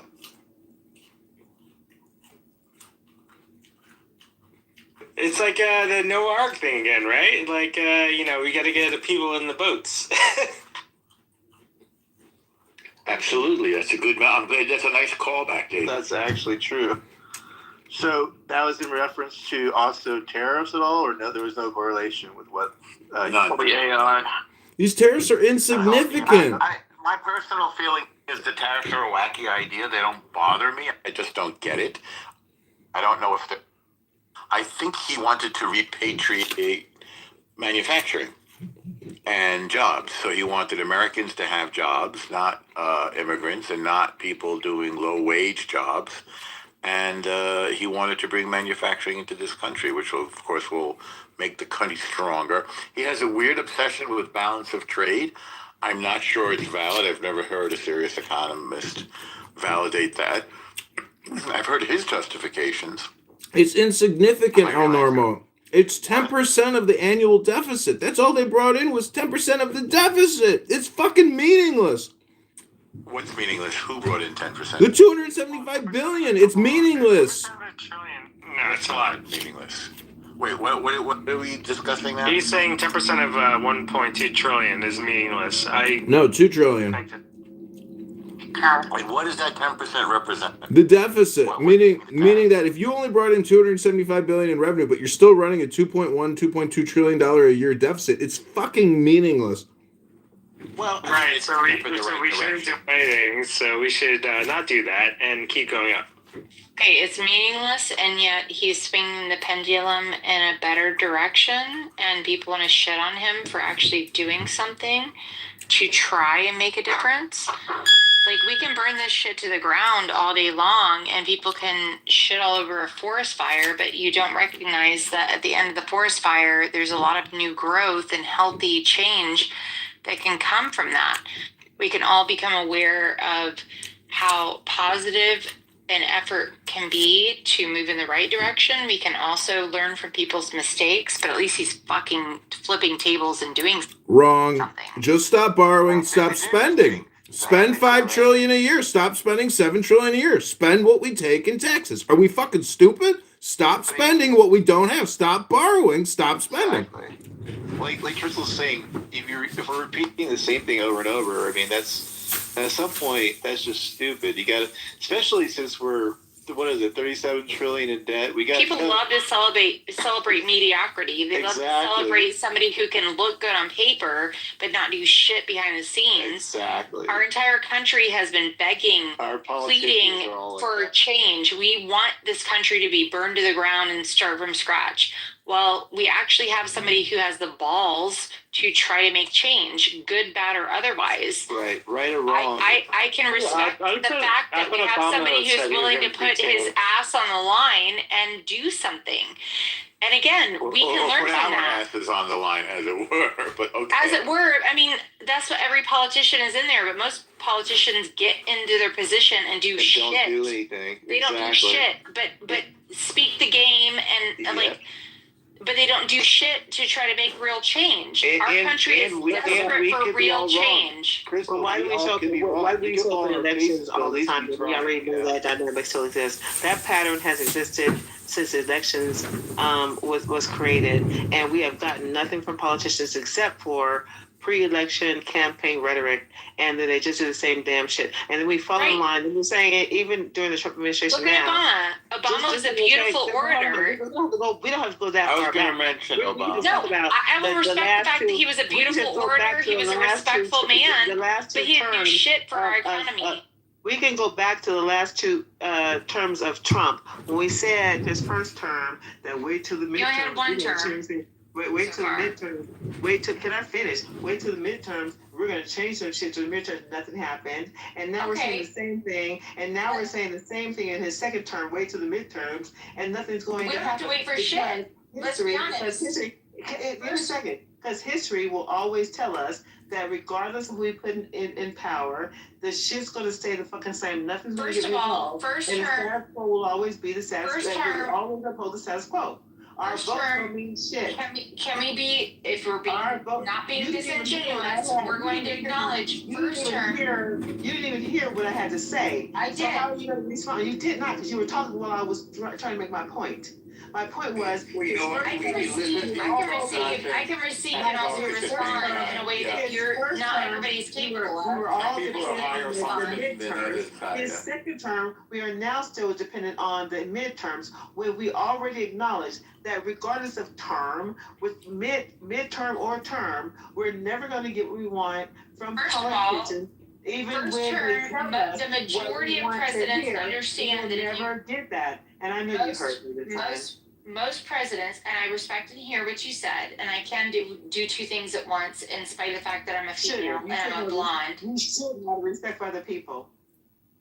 I can acknowledge that first-term presidents have to be mindful of the fact. First-term presidents have to be mindful of the fact that they want to be elected for the second term. He was also elected during the time of the pandemic, which tied his hands in 1,000 different ways because we were under siege. Like, this was a unique situation that most presidents have never been put under. The fact that he was like willing and interested to take on the bullshit, like liberal attacks of the political warfare that he was under, and the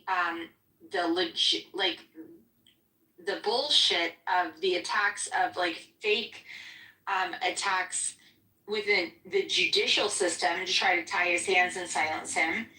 He still came back and said, you know what, the second term, I have no fucks to give.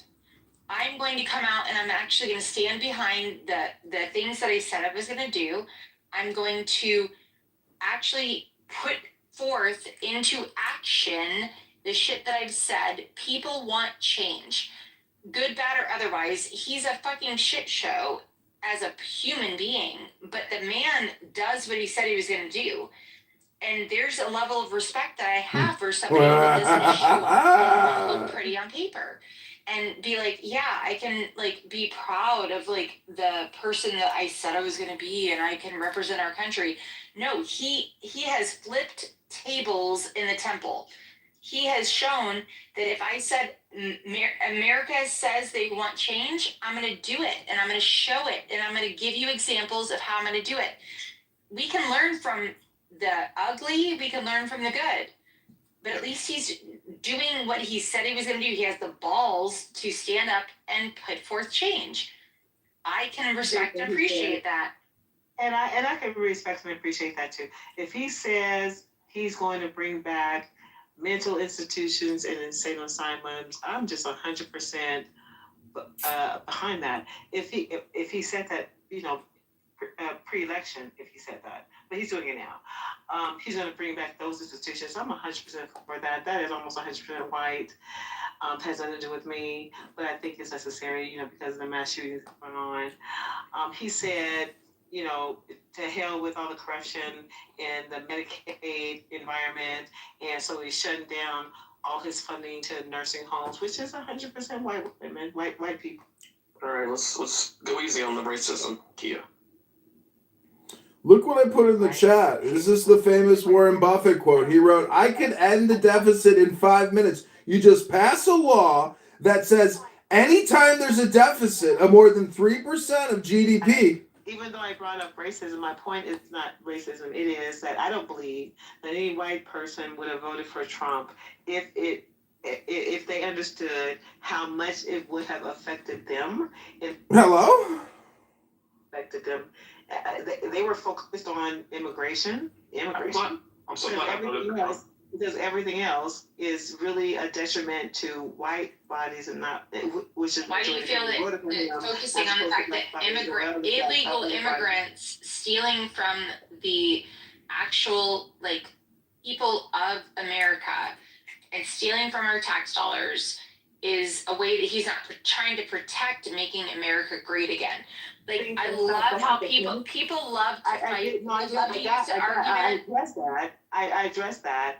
And the way I addressed that was, yeah, he's doing the immigration thing. I already said that, right? Because that became the crux of all of his promises, even though he had made tons of different promises. That became the crux of evidence of him bringing to fruition what he promised. What we didn't anticipate, right, was all the things that he's still doing, which bringing back the insane asylums. Hello? God, are we gonna hyperfixate on something that was so minor? Where is he doing that? Where is he actually implementing the insane asylums, and where is he committing people? There is an applying of what he's doing across the board. Where is he doing it? Not just tackling. Where is this happening? I feel like this is fake news. Not just tackling. Ejaculate. It's fake news. Where is he implementing? With all due respect. What he's doing is affecting y'all. Kaya, I'm not afraid of white people, black people, or anybody in between being impacted by an insane asylum if they deserve to be there. But show me where I did. Show me where he's implementing this. I did. You just weren't listening. Hello? I didn't hear where you're actually showing receipts on how he's implementing an insane asylum that is incorporating. Hillary Clinton literally said she wanted to put all of Trump supporters in re-education camps. Do you remember that? Susan Rice just said the same thing, that we should send conservatives and Republicans to re-education camps or put them in prison. Susan Rice just said that on social media. Hello? And Camel Toe Harris also jumped on every fucking bandwagon that Trump did to try to get her supporters, even though we were like, hello, which side are you on? To try to get the American public to because she is swayed by every fucking thing that Trump got people on board with. Camel Toe Harris was never a candidate for presidency. It wasn't until do you regret voting for Trump? Until Biden started picking his own fucking nose. She can't hear questions. She's on her own planet. Hello? Be a presidential candidate. So you talk to all you fucking want to. She had the Democratic so far up her ass puppeteering things. Tia, do you regret voting for Trump? Is that what you were saying earlier? I didn't know she voted for Trump. That's okay. Huh? I didn't hear that. No one heard that. What you did hear is what I said. Camel Toe Kamala was never a candidate. It wasn't until Biden was picking his nose and blowing fucking bubbles. Yeah, Kamala Harris didn't run for president. We forgot history already. Tim Walz wasn't the vice president. Hello? To be and represent a goddamn thing. Did you vote for Trump? The focus is on Trump because Trump became the only candidate that we followed through the campaign to be valid worth of goddamn thing, even though the Electoral College voted President Trump the president, not the people. It's the Electoral College that elects the president. Hello? One question. He is focused on the Minnesota. The immigration problem is Minnesota is so far beyond the problem. It is the West Coast. Damn. Probably, the Midwest. It's probably New York, but it's certainly not goddamn Minnesota. Hello? You ain't heard of Little Somaliland in Minneapolis? They got 1 million Somalians. Hello? That actually seems like a very ignorant point of view if you don't understand the level of illegal immigration in Minnesota. That's only one point in his campaign. Why is that irrelevant?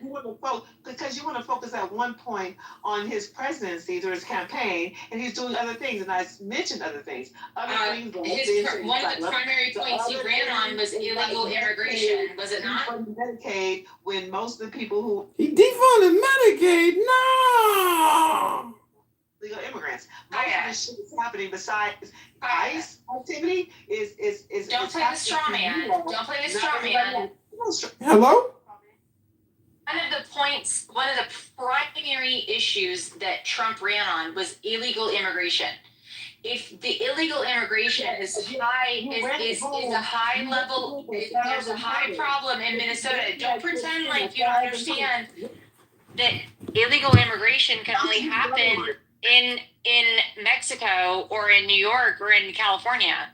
Like, let's not be disingenuous here. Let's acknowledge the fact that people can be immigrating into whatever areas they feel like is safe for them to move into. Lord, what's another topic? What's another topic you ran on? Good Lord, what's another topic? Shit. Do you think illegal immigration was not one of the top forums that he stood on? What's another topic that he ran on that he's supporting? What's another motherfucking one? Getting men out of women's bathrooms. Getting men out of women's You know what his sports. primary forum, his primary focus was? Making America great again. All you got is immigration? What else Making America great again. Supporting right People now. want to shit on Trump because he wants to focus on immigration. Guess what? You have the entire group of people within and without the United States that acknowledge that there are countries out there like the high GDP rate of Sweden, that they're like, oh, they're living their best lives. You know what? Sweden also is one of the highest, if not strictest, countries out there to protect their public, to protect their citizens from immigration. Because you know what? They want to take the tax dollars and all of the values that come into their country and that are within their country, they want to distribute it to their citizens. They don't want to share it with illegal immigrants that are trying to steal from the country's citizens that deserve it. They want to honor and support and make sure that humanity within their country is being supported and being valued and being given every opportunity to be happy within that country. And yet here in America, we're being shit on because we're saying, oh, he's an asshole because he's allowing ICE to restrict illegal immigrants from coming in and stealing from our country's citizens. Don't speak out of both sides of your mouth. Understand there's a give and there's a take. What other issue besides immigration? Because we can have a different conversation. We can have a whole conversation about that. I don't know why we waste our time on that because he's not doing a whole bunch there. It's more show and power and power flex than goddamn real shit. Besides immigration, what else has he made his promise on? Just put a list down there. Look, try. Just put a list down there. What else? So, do you want to talk about tariffs? Okay, hello? Is my mic on? Hello? Okay, go ahead. Yeah, so I wanted to talk about the insane asylums, but Chaya Gish gallops a lot. Trump signed an executive order last summer, and what it was about was taking homeless people off of the streets, giving more resources to states to try and get the homeless people that are dealing with drugs and mental health issues, getting them committed involuntarily, because some of these states were allowing these people to live homelessly and do drugs all over the streets. That's one thing last summer that he started doing. Murder rate has dropped 20% this in 2025. We had this argument last night, me in Beaver's room, me and Coco did and stuff like that. It literally has gone down to 4 murders per 100,000. That's a drop of a total from 5 murders of 100,000 from the year before. 20%. It's a huge drop. Now, someone was trying to say it's record breaking. I don't know what the record is, but it's extremely significant to see such a drop off in that time frame. What he's done with forcing these universities to have to stop allowing men with mental health issues in women's sports. He's been tightening the grip on certain universities doing this. Trump ended. Those men don't have no health problems. Those are women. Get your pronouns straight. Trump did end the Israeli-Palestinian conflict that was going on. He did capture Maduro. He has lowered inflation down to 1%, which is literally the lowest in our lifetime. We're asking for campaign promises versus what he is fulfilling. We're not asking all the shit that he did, whether we agree with it. He's moving the needle. He's making active and intentional change. I don't know what Crystal's on, but Joe, we're talking about these are the things we promised to do. These are things. So many politicians are out there speaking out of their ass, doing anything they can to get into power, and then do shit with it. We actually have a president who's willing to put everything on the line,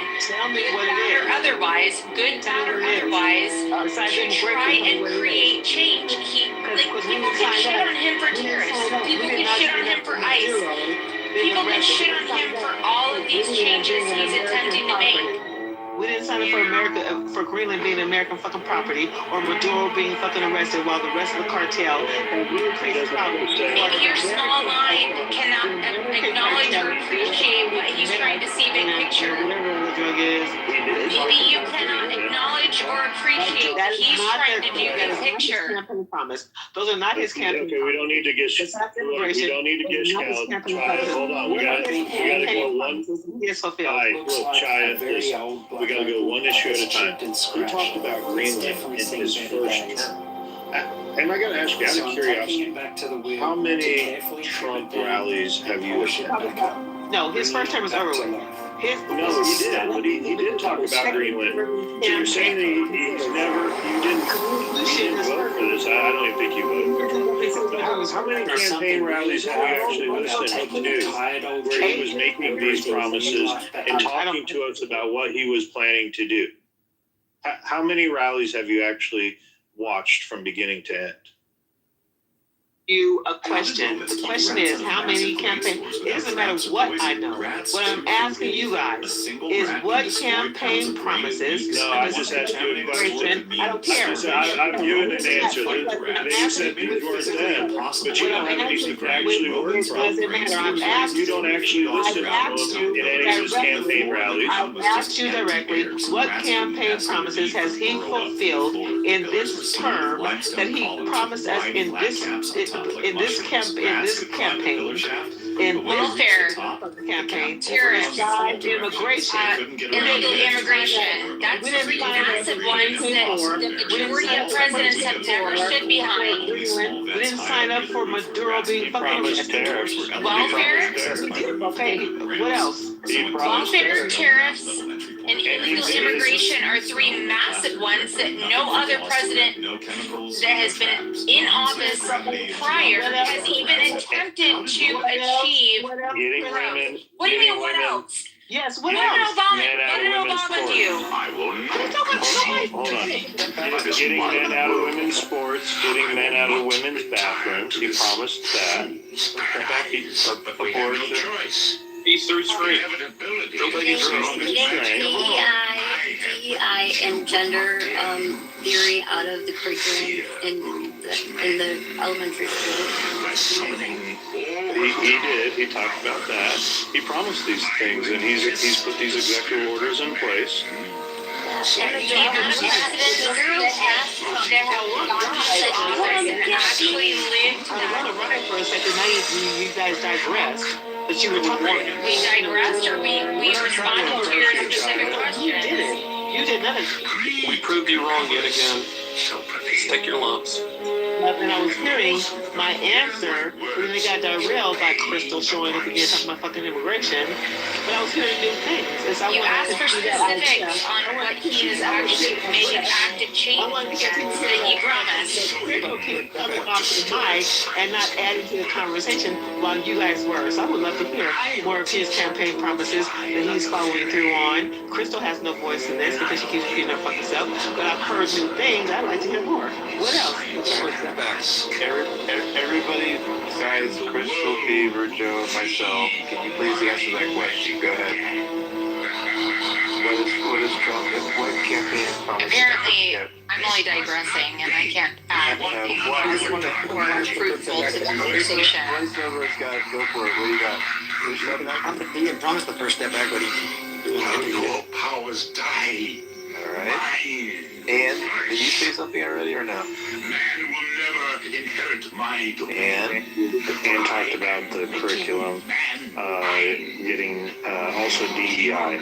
She talked about Trump did promise to end DEI, and he has done that in the federal workforce. Okay, Devin, you just wrote transgenders out of the military. I got a lot of them. Got it. Devin, did you want to add to our list or not? Not really. Okay, have fun, Devin. Marshall, did you want to contribute? Do you think Trump has done anything right, or at least his campaign promises? I mean, he's fulfilled his campaign promise on the border. Being like 60,000 some people in 7 days to being 3,000 people a month. So he's done that. He got struck down on the tariffs, but he's going to use other authority under the 1974 Trade Act. I don't know. He promised some things he didn't really get taken care of, like Mexico building a wall, but he also did things like what I just suggested and carried that through. So, probably like a bag of things he promised and hadn't been able to do, and things he promised and he's done. Okay. I mean, Chaya, is that like, that's more than zero, right? And maybe not as much as you would hope, but it is what that is, right? Or do you just disagree with what everybody's saying or something? I appreciate that information. I'm much appreciative of it, even though there are far more things outside of this campaign that he has done that's detrimental to our sovereignty and the Constitution, all that other dumb shit. I can appreciate. Name one. But it is that. No. But I will. No, I will appreciate. That no, I just don't. I don't want to. Just name one. You said many. Name one. No, I'm trying to give you credit for what I heard in the last 5 minutes, and I appreciate that Matt allowed that discourse to happen for me specifically. That you guys are appreciative more outside of just immigration, but some of the other dumb shit you guys voted for, I appreciate that part 100%. So thank you guys. There are other things that I know y'all didn't vote for that he is doing that goes against your detriment. That raises concerns. Chai, what things did we vote against? Okay, so the idea. So here's the one. Who's asking me that question? Because I don't want you to interrupt me when I'm answering this question. The thing about the insane asylums, and forget about, because I mentioned two, they are the Medicaid and the nursing homes. That directly affects y'all, and that wasn't part of the campaign. You have elderly people coming home and you don't know how to consume them, by and large. And that's a burden 100,000 times over. You being nursemates to people you had no intentions of being nursemates to because of his administration. Number two, the insane asylums weren't mental health hospitals. They were torture environments where you had shot goddamn treatments and they didn't have an answer for your illnesses. That is a 100% white thing. And to suggest that it was implemented as a result of the homeless coming off the streets might have been a great predisposition or a supposition, but the idea that the wording in the bill or whatever the bill was so loose that it encapsulated that encapsulated all of us as opposed to just homeless people is the most problematic of that directive. The directive suggests that any person who's been diagnosed with a severe mental illness, despite its homeless status, is subject to being institutionalized in these hospitals that had no regard. That had no regard. Can I finish? See, that had no regard for mental health, but torture instead. That is a historic thing. That's why it was banned. That's why Trump can say it went away. It had a right to go away because it was torture and not health care. Him bringing it back is not solving the problem of torture versus health care. It is just bringing back the torture aspect of it. And all of us, when I say all of us, it's majority white people who are subjected to this particular diagnosis and that type of particular torturistic. In what regard do you have any personal affiliation or understanding of somebody being subjected when to everybody something else is talking, they are not interrupted. I know that Oh my I am damn, the you've target. gone on for I know 27 that I minutes. am the Did target. anybody I else know have that I am any the target in this discussion room. points? And I'm asking for respect. So let me finish if you ask me a question. I think we have to abolish Trump's Can you license. land your plane? And I want you to be quiet.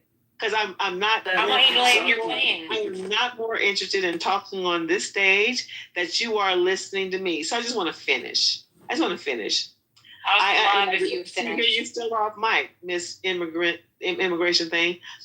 The idea that he's come up with even more additional things that have more of a detriment to your existence than, I don't know, homeless fucking people, immigrants who will never get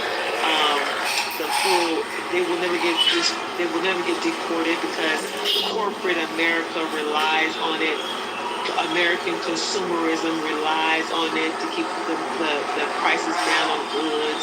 Even though we rely on it, we will never see an eradication of immigrants in this country. We know that shit, right?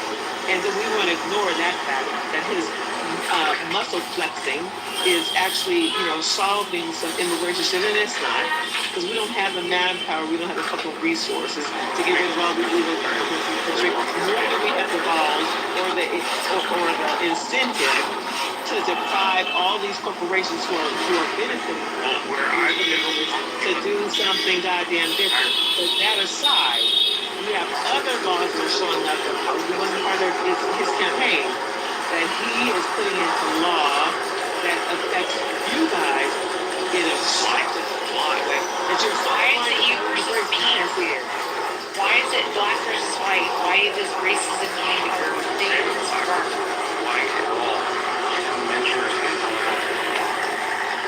He said you people. She has more. What are you talking about? She's under the money. Not as in us white people. No, she has. Did you ask her to clarify? You asked her to clarify what she meant by you people. So she was referring to white people. Can mean us people. Marshall, she identifies as a black separatist. Yeah, that's who you're talking to. So just. I'm just saying, before you make an assumption, at least ask to clarify, because the majority of people in the room are hearing what she's saying when she's saying you people. She's made reference to white people. Yeah. You're white people. She said it multiple times, so I'm not even trying to be make some ignorant inference. Let me Okay, did you mean all white people, or did you just mean us people on the stage? Either way. Crystal needs a break. She needs a coffee break, or I don't know, rice cake I've break. had enough caffeine. Thank you. Thank you for your suggestion. You need something else. I don't know. You need something else. I don't know what you need. Just sunlight. I need you to take a pause and not hog the stage and allow other people to have an interesting dialogue. Marshall, I appreciate that you heard me when other people on the stage couldn't hear me. So thank you, Marshall. Okay, wait a minute. What are you talking about? We all heard you. Hello? Let me summarize kind of where she was going and see if she has a point. So I guess her argument is that, there are things that Trump has done that we didn't vote for, like literally in the campaign. That's her main argument. I mean, things like Maduro and what were the other couple things that she mentioned? I forget. But yeah. The insane asylum. Okay, asylum. Okay. Medicaid. Okay, so does that on it? So he did run on it. Hold on, Matt. Okay, He did run on insane asylums.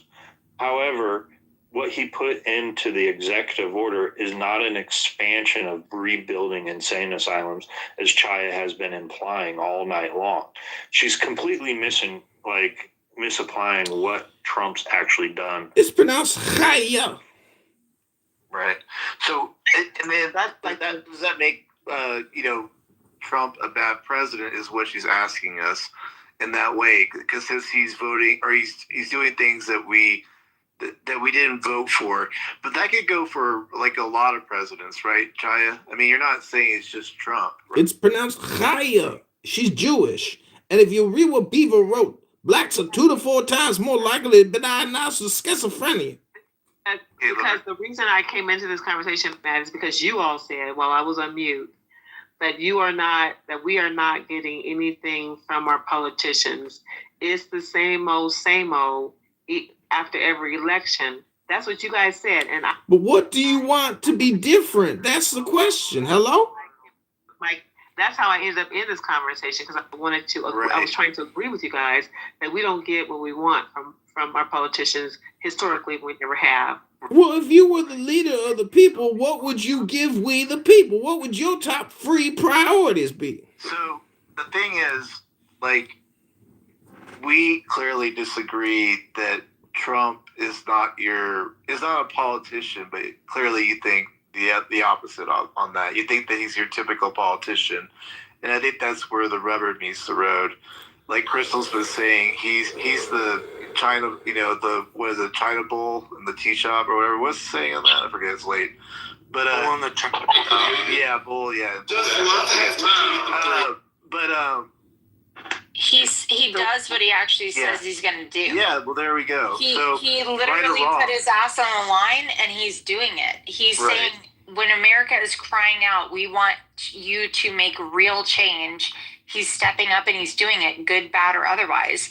Right. So you can at least respect the fact that man is actually trying to put real change into place.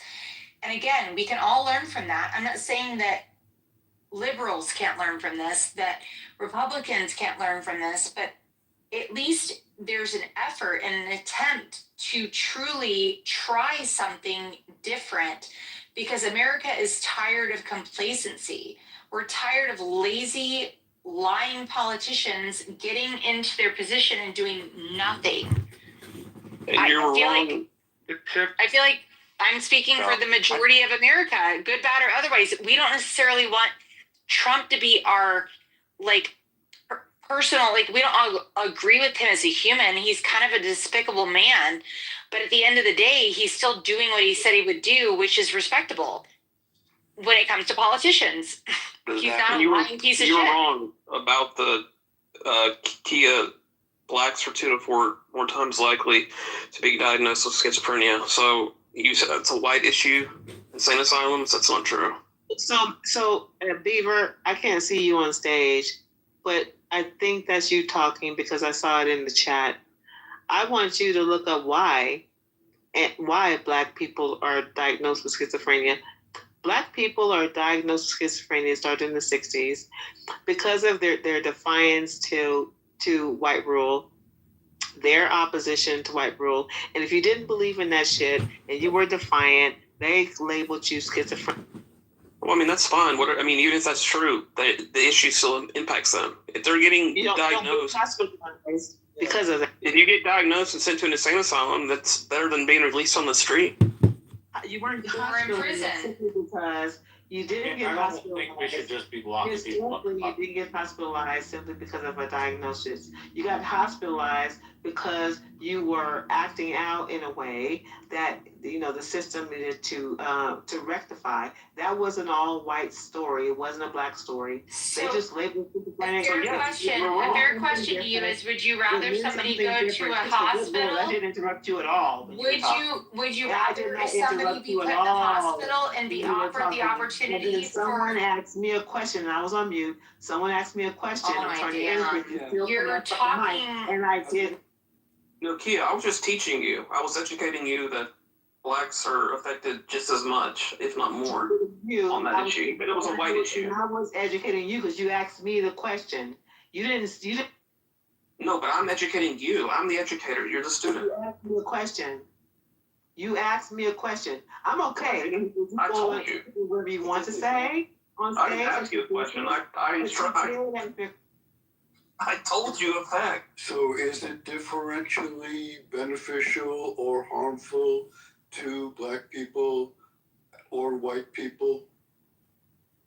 Depends on the mental institution you're in. A big reason we closed mental facilities in most of the United States during the 80s, 90s, and early 2000s was because these places had a history of abuse. They had a history of torture.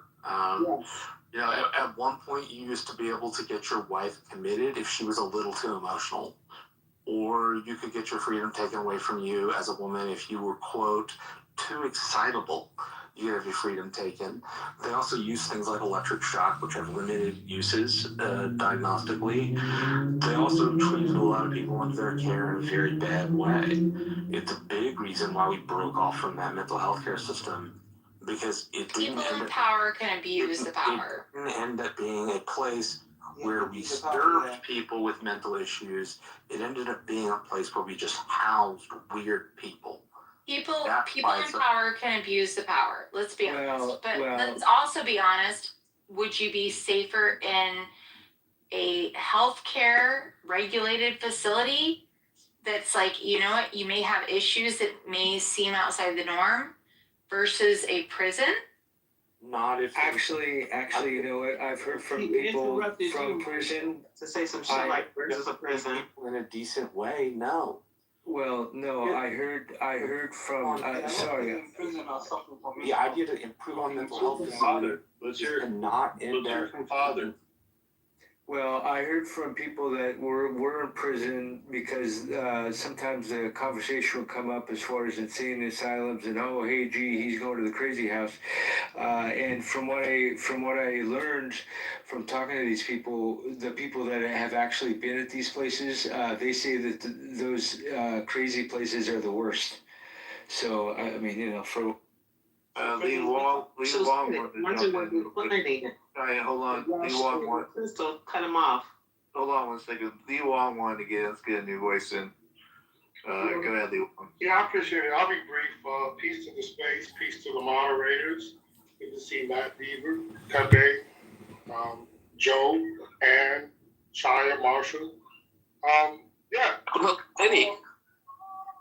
Yeah, I just want to give a big shout out to Chaya.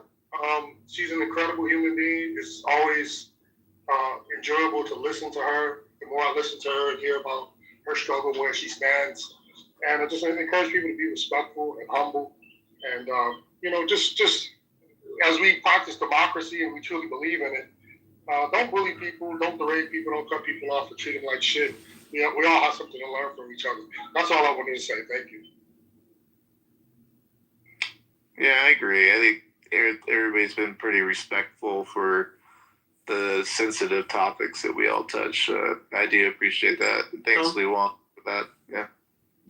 I do have to admit, there is one promise that Trump has not fulfilled, and that was putting Hillary Clinton in jail, lock her up. But I think that there's something. I think that, I don't know. It ain't over till it's over. It may wanted to be. It might still be happening. If he had been able to lock her up, I just want to say picture in the first year. What Devin Nunes released in October of 2025 regarding Obama is very damning information. It was the document that allegedly, when Biden's DOJ and FBI raided Trump's house, what they were trying to find, which has all the evidence about the Crossfire Hurricane, which is the Russia collusion narrative and how it was orchestrated. By the way, you can timestamp this. That part of the whole thing is still going to come out before Trump has left office. So, you know, people talk about impeachment, blah, blah, blah, that potentially could come up. Trump probably has some goods that he will wait till, you know, what do you call it, the not pull the trigger, the other word, but basically he could probably, lay out some pretty nasty stuff. So just keep that in mind, people, what you wish for. There's a lot more that's going to come out. Support what you're saying and say, like, at this point, he has no fucks to give. That's where I was And going. if he truly wanted to, I would love to see him, if he wants to clean house, do a forensic audit on all the political, like, leadership. And if he wanted to expose the bullshit, That has to be done by Congress, and Congress is not going to agree to do that. why would he need Congress's support to do the shit that politicians are sitting in Congress doesn't investigate politicians. What are you talking about? I was going to say, all he has to do is create a legitimate reason to invoke a political audit of the people who have been in power. And if he wants to expose the bullshit and the shady ways that people in power have been abusing the system, all he has to do is incur a forensic audit. So, If he thinks that that's irrelevant or that's incapable, he's incapable of doing that, I find that to be hard to believe. Didn't he enforce an age limit on people who can run for Congress? Isn't that kind of like the same thing? Because it's old people who are not allowed to. No, he didn't do that. That's absolutely nonsense. Chaya, that's absolute nonsense. Fake news. We don't even need to give it. Fake news. So just real quick, can I just add to my statement? Hold on, let me. So the thing is, I think Trump is acting as bad as people might think on the other side. I do think that Trump has a lot more than we know, and is going full ham on a lot of things. And so it makes it look like he's, obviously, in their opinion, unhinged. So, but he can do that because of the goods he might have. I'm just throwing that out there as an option to think about. I do think there's a lot more at play here. He can just do whatever he wants in a way. So, in a way. So, Well, second term, he has nothing to lose because he doesn't need to get reelected. And the fact that he does have a Congress that is not going to put him in a gridlock. They're going to, have some checks and balances, but there is still a supportive system that's like, you know what, if we're going to put real change into place, we're going to support the effort and the initiative to try to do so. So what I'm saying is it's a lot more. It's a lot more. Checks and balances. It's a lot more nefarious than that. It's literally saying, hey, I got such a deck of cards on you guys. I can probably just wield my hammer around this place, and you guys can't do anything about it. I know that's out. I know that's Marshall. I get it. I know a lot of people want to chime in. I'm chiming in after Matt. Go ahead. Yeah. No. I know Marshall's gonna come off the mic and go, "What the fuck is this guy talking about?" The thing is, I do believe that he does have some leverage on some things. Okay, it's just as Joe probably knows, and we know these documents are out there, and they're damaging. They're literally structurally damaging. Like they can literally damage the whole institution if it's played right. And maybe Trump won't have to go there. He'll just go to the dustbin of history. But I know that he has some stuff, guys. I'm just letting you know. And that's why you're seeing him act the way he is. So and he has no fucks to give because at the level, I truly believe that when... Yeah, okay, so look, we know he's got no fucks to give. Look, today, Susan Rice worked for Obama. She threatened and said that they will seek retribution on anyone that supports Donald Trump during this period in time. That he is getting ratcheted up. It was just a few months ago, and it's not going to go away, that Tulsi Gabbard, head of NAS, came out and said that she has all the goods on the corruption and the crimes that the Obama administration committed. So, Marshall, when you say that that Trump can't do this, he certainly can go after Obama and staff members, especially when they're already ratcheting up the heat, saying that they're going to seek retribution when they get power back. What do you say now? we're issuing right now from the Biden administration. I don't think two people issuing retribution is the way to run a country. It puts people's personal views ahead of the country's views. Like, I would prefer politicians bury that shit and just get. I don't care about what you prefer. My question was, why don't you said Trump can't do this. I want to know why you don't think Trump can do this. Why don't I think he can just investigate politicians at will? Because the Congress will have something to say about being investigated, and they're the body. They have. Okay, are you familiar with what Tulsi Gabbard released last year? Say that last part again. Tulsi Gabbard released from NAS information. She's director of NAS. Information in regards to the corruption that Obama did when at the transition of 2016. Why do you think that these departments can't investigate that? Because they have been. Without Congress. Because typically in our system, we don't investigate politicians of the opposite party because it creates a tit-for-tat atmosphere. Once people don't want to work together, what they want to do is fuck each other over. I don't know. So, Marshall, may I speak for one moment?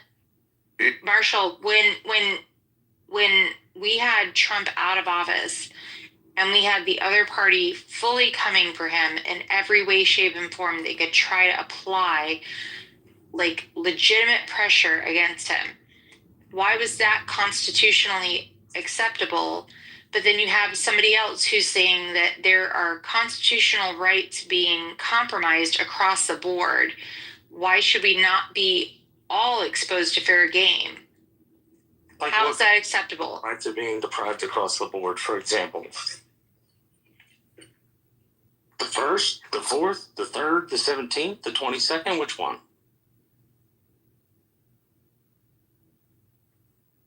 How many of the constitutional rights were compromised when people came for Trump, when he wasn't even in office?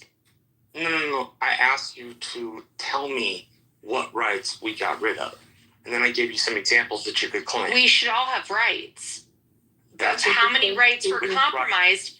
How many rights would he can answer you? Kaya, I'm speaking to Marshall. Answer his question so he can answer you. I'm speaking to Marshall directly. Thank you. Asking Marshall how many of those rights were compromised when they came for Trump, trying to find a valid way to attack. About? You need to be specific. Just saying rights might be good enough for your little group of friends, but it's not good enough for me. I need to know what rights you think he violated. Answer the question. Which is why I gave you an example. The First Amendment, the Second Amendment, the Third Amendment, the Fourth Amendment, the Fifth Amendment, 6th, 7th, 8th, 9th, 10th, 11th, 12th. The Jews didn't. Which one of those did he violate? Which one of those were violated? Crystal, is it the immigration one? What about when they raided his home? So raiding his compound, trying to justify an opportunity to find some level of That's not an invasion of Constitution. How valid is it? There is no constitutional background to justify that right to try to come for information that he was given as a president, that no other president has been put under that level of scrutiny, be required to say Johnson both were. Marshall, you Trump, it's obvious. No. I asked you a very specific set of questions. She said rights are being violated. I just told you, Mark. I just gave you one. Yeah, legal search and seizure. You're saying it is a valid warrant. However, if it was proven that the warrant, if it was proven that the warrant was granted under false pretenses through lies, now that changes the story. That they lied to the courts. If that comes out and Trump's able to prove that they lied to the courts to get that warrant, now it is a legal search and seizure. Oh, and also they spied on him, his campaign with the Pfizer warrant, which was given under false pretense. That was the first go around. So how are you gonna? You can't wiggle out of that one for sure. That's not a right. Yes, it is. Okay, you have a right to protest. That's not right. It's certainly right. Hold on, Marshall. Hold on, Marshall. Real quick, Marshall. I need to ask you a constitutional question. Do you think rights are what's only written in the Constitution? I think as that amendment says those rights not listed in the Constitution are not seen to be given, or not seen to not be given to the state or to the people. And I believe the 9th Amendment says that rights. Yeah, it's clear that more rights are enumerated to us outside of what's just written in the Constitution. I asked for one. Nobody answered me. I just gave you one. Illegal search and seizure. Where for everything we know, they got a legal warrant. Not for the first one. No. Not for spying on. What are you talking about? That's not. Do you know anything about what Tulsi Gabbard released on any of this? This happened a few months ago, Marshall. Are you familiar with the current event of that at all? You mean the stuff that she released that showed that the Obama administration was screwing around in ways they shouldn't have been? Yes, that's what we're talking about. That's like the whole topic of this segment. Yes, but that isn't a right. Your right to privacy is a penumbra of rights. It's officially put under. I don't even know what you're responding to right now. Literally, what are you responding to about we're talking about the illegal search and seizure that they presented information to falsely get a warrant to search him for documents that were not related to the warrant. And Devin Nunes, in October, Devin Nunes came out after the document, Trump declassified the document, and Devin Nunes went on Maria Bartiromo and talked about that document. And you can still find that. That was just a few months ago. Yeah, dude, I heard that. It's bad. But if all you can come up with is his tariffs, then he's not really restricted. No one's even talking about tariffs. What are you speaking? Marshall, you sounded... Not the tariffs. It's confusing. If what we're talking about is spying on a campaign, which we all agree is bad and which we've all already litigated, then sure, the president could do something about that, but he's chosen not to. Aside from that... We're not even talking about the spying. We're talking about them raiding Mar-a-Lago under Biden. I think you stay on one topic. That warrant was not legal. That warrant went through a judge and got authorized by a federal judge. But you have, nobody has proven to me, or to the rest of the world, that warrant... Do you feel warrant did not compromise his civil rights? Was gotten due process? And thus would not make it valid. Marshall, if you're all about legality and you're all about nomenclature, he doesn't need a white knight. Marshall's question to he begin doesn't with, need a white knight, Kaya. The only reason other people are talking... How about you take a side step and you allow somebody to speak to him directly? I'm not talking to you. The only reason everybody else is talking to Marshall is because you couldn't answer his question to you, a clarifying question to you, and then you stayed on mute while everybody else did something you couldn't fucking do. Is have a real conversation with Marshall. We're trying to talk. We're trying to talk ideas right now. You don't have to attack.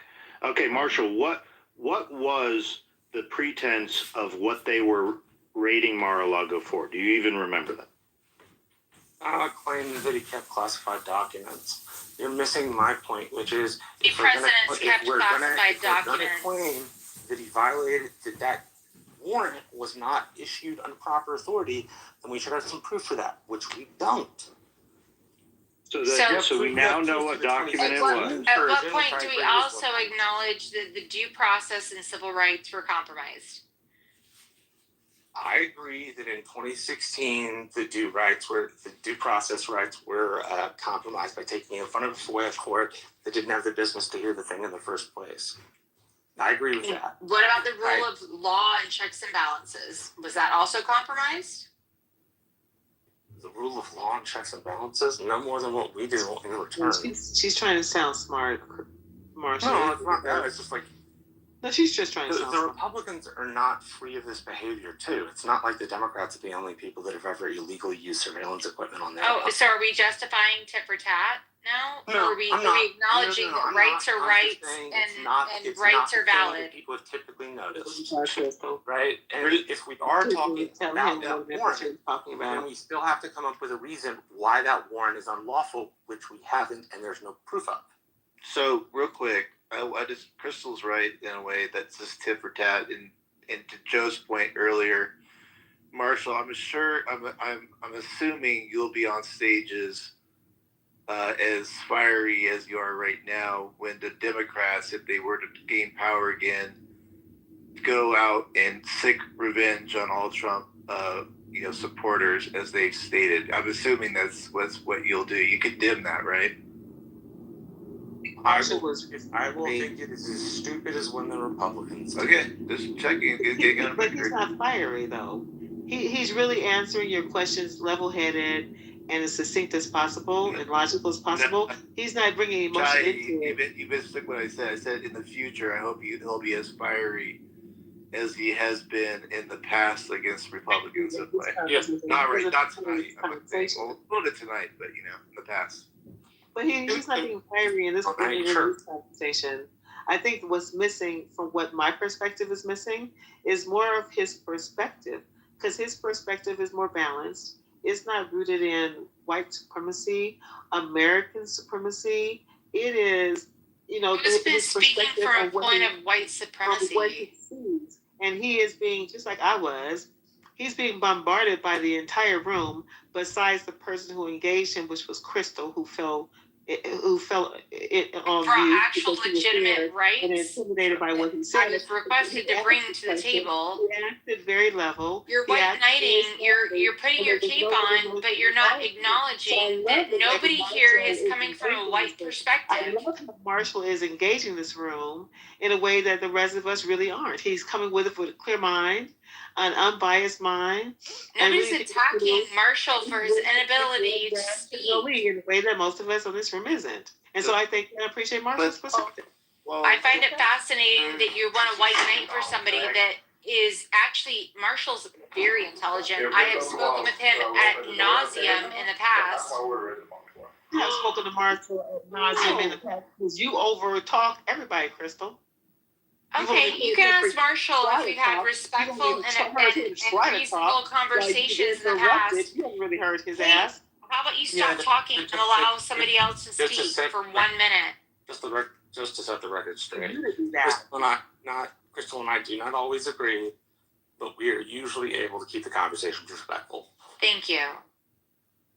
Have I attacked you personally tonight, Marshall? Who cares about attacking you? We're not talking about attacking you personally. We're talking about allowing someone to express their opinions without being fucking interrupted. I didn't cut Marshall off. If you ask him a question, if you have any self-awareness, you'll recognize that I didn't cut Marshall off. You do not have to be Marshall, have I interrupted you once, Marshall? You're still being Marshall. You haven't interrupted me. Marshall, have I interrupted or cut you off once? The idea that you asked Marshall a question and then he asked you a clarifying question to answer Marshall. the question. You fail fucking silent. I'm not speaking to you, Kaya. You're interrupting. Silent. And that's the problem.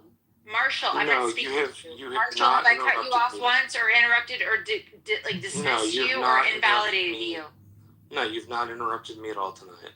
Okay. And I've been able to keep my interruption minimum. I've always respected and appreciated Marshall because he is a respectful person in this space. I have always respected and acknowledged. To your clarifying question, she did not answer first, second, third, fourth, fifth, 12th. She didn't answer that clarifying question. You just keep repeating yourself. You gotta try it. Let me ask you real quick, Chaya. Let me ask you a question, okay? Have you ever heard the famous saying that small minds talk about people, average minds talk about things, and great minds talk about ideas? Like, it's a lot better to talk about ideas, and that's what we're trying to discuss in this room. I appreciate that, Joe. The problem is when we do that, Crystal keeps coming off the mic and doing exactly what you just did. I know you got a bigger mind. The problem is I know you can talk ideas, but you got to get this rage on Crystal over. You asked me a question, Joe, didn't you? Did you ask me a question? Do you know what the question is? Did you ask me Can a you question? repeat the question? Yes. No, Can you no, repeat no, I was in the? the Can you middle of repeat the answering question? it. What did I ask you, in the middle of Chaya? What answering did I ask you? I was in the middle. Do I know the difference? But what did I ask you, Chaya? I'm in the middle of, and now you want to argue with me. Now you So want to argue what I see it Instead as of is allowing me to you just answer wait. without You just interruption. wait until it's your turn, And now, then you and now you speak. want to. Don't make me tase you. What the fuck? You asked me a question, and I'm the one. You asked me a question. Chaya, what did I I don't ask? want to engage with you, Joe. Yeah, but you what asked did me I a ask you? What question? I What question prefer did to I ask? engage with that.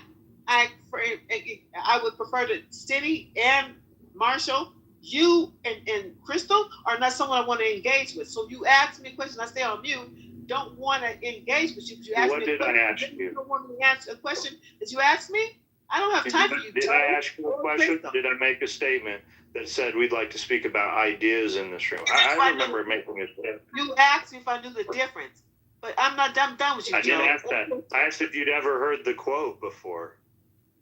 Question, right? That's a question, right? Is that a question?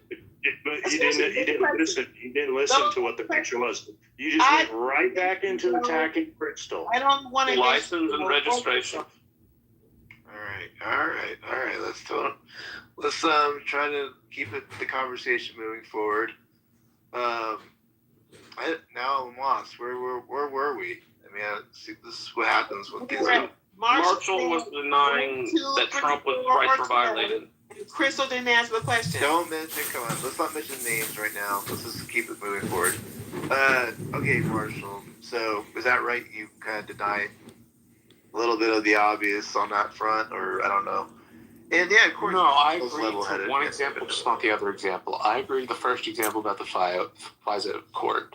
I don't agree about the warrant for Mar-a-Lago because we haven't shown that that one was gained under duplicitous circumstances, right? If you can show me an article, if you can show me something that says that the Justice Department and the judge they got in front of did this under duplicitous circumstances, I'm more than willing to take another look at it. But I agree on one argument, just not the other argument. So what if it comes out, and I think you're going to say yes, of course, that, this is what I think that Trump has on these folks, is that things have really, they went too far and they've been caught with, you would stand by and say, okay, that was wrong, right? You're not going to defend that, right? No, of course not. Okay. I'm going to go ahead and be consistent about that. It's misuse of power is wrong when Republicans do it. Misuse of power is wrong when Democrats do it. It's wrong. Then should Trump do something about it? As long as he follows the legal procedures set up for him through the DOJ, sure. I don't like political retribution, and as long as it's done under the proper process, I don't think anybody else have a problem with it either. I have a question for Marshall. Would you wear that cheetah jacket if you had to represent yourself pro se in a court? Obviously, no. Trump better lay down the law now because they're going to come after him. So he better, do it. Even if you wore a black tie with the cheetah jacket, you don't think it would be appropriate for court? No, of course not. Have you ever gotten the cheetah jacket actually dry cleaned? No, you're not supposed to wear a cheetah jacket in front of a judge. That's just tacky. Tacky. I love it. Don't you think, Marshall, do you think Trump deserves to have his vengeance and retribution for how he was treated? So I'm going to tell you how it's worked for me through 10 years of campaign politics. I have had two choices throughout my career. I could be emotional and time for a little stretch. Right? And so I would rather not be emotional and get what I want versus exercise that catharsis. Do I think that you feel some righteous indignation over the lawfare that was applied to him? Certainly. And certainly you should be mad. I just don't find it productive to then go on a retribution campaign yourself, because it sets you up for things like this with the Democrats. The Democrats say, well, we're going to go retribution on you now, too. They need to suffer, though. They have to pay for this, or it cannot stand. They have to suffer. If they violated the law legally, then we should... They did. They spied on them. If I may for a moment, like interject, like Yes, Marshall's a super rational Democrat for the most part. Like I truly mean that. I mean, he can hold his own. He actually. You know he's a Republican. You realize he's a Republican, right, Crystal? Yeah, but he strongly stands behind some very liberal rights, if we're being honest, right, Marshall? Like constitutionally. So I am a fiscal conservative and a social liberal. So there's some stuff liberally I think just goes too far. Like I think, for So example, I'm trying to respect where you stand. You stand by the Constitution ultimately. Am I right? yes, the Constitution and the laws of the land ultimately governed by the Constitution. Yes, absolutely. Okay. So I'm not degrading you. I'm not personally attacking you. I actually have high respect for Marshall. And he understands the Constitution more than most that try to speak in these spaces. And what I will say is, I mean, I've been raised a hardcore, hard right Republican, but I also have some similar tendencies to want to lean a little bit more close to center when it comes to some rights and some issues. But when it comes to exposing fraud, when it comes to exposing people who abuse the system, I don't disagree whether we want to label it as like vindictive or unconstitutional. I don't disagree with the idea that I think the American public is so tired and shamed and like ready to flip the tables in the temple with exposing people who have been in power and abused the power.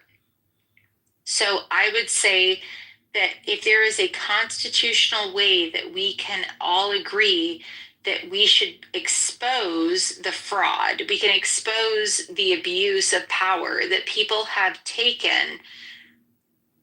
I mean, I hope that we can all be on the same page and agree that in this day and time, if we're going to burn down the temple, if we're going to burn down the government that has abused the system for far too long, perhaps we can all say, like, let's expose anybody and everybody who is abusing the system, and let's try to rebuild from a point of like, okay, if everybody's like at liberty to be put under the microscope and you've failed to succeed, you've failed to achieve what we have all said is agreeable and is right and is constitutionally acceptable, maybe you should all be burned down and we should start from scratch.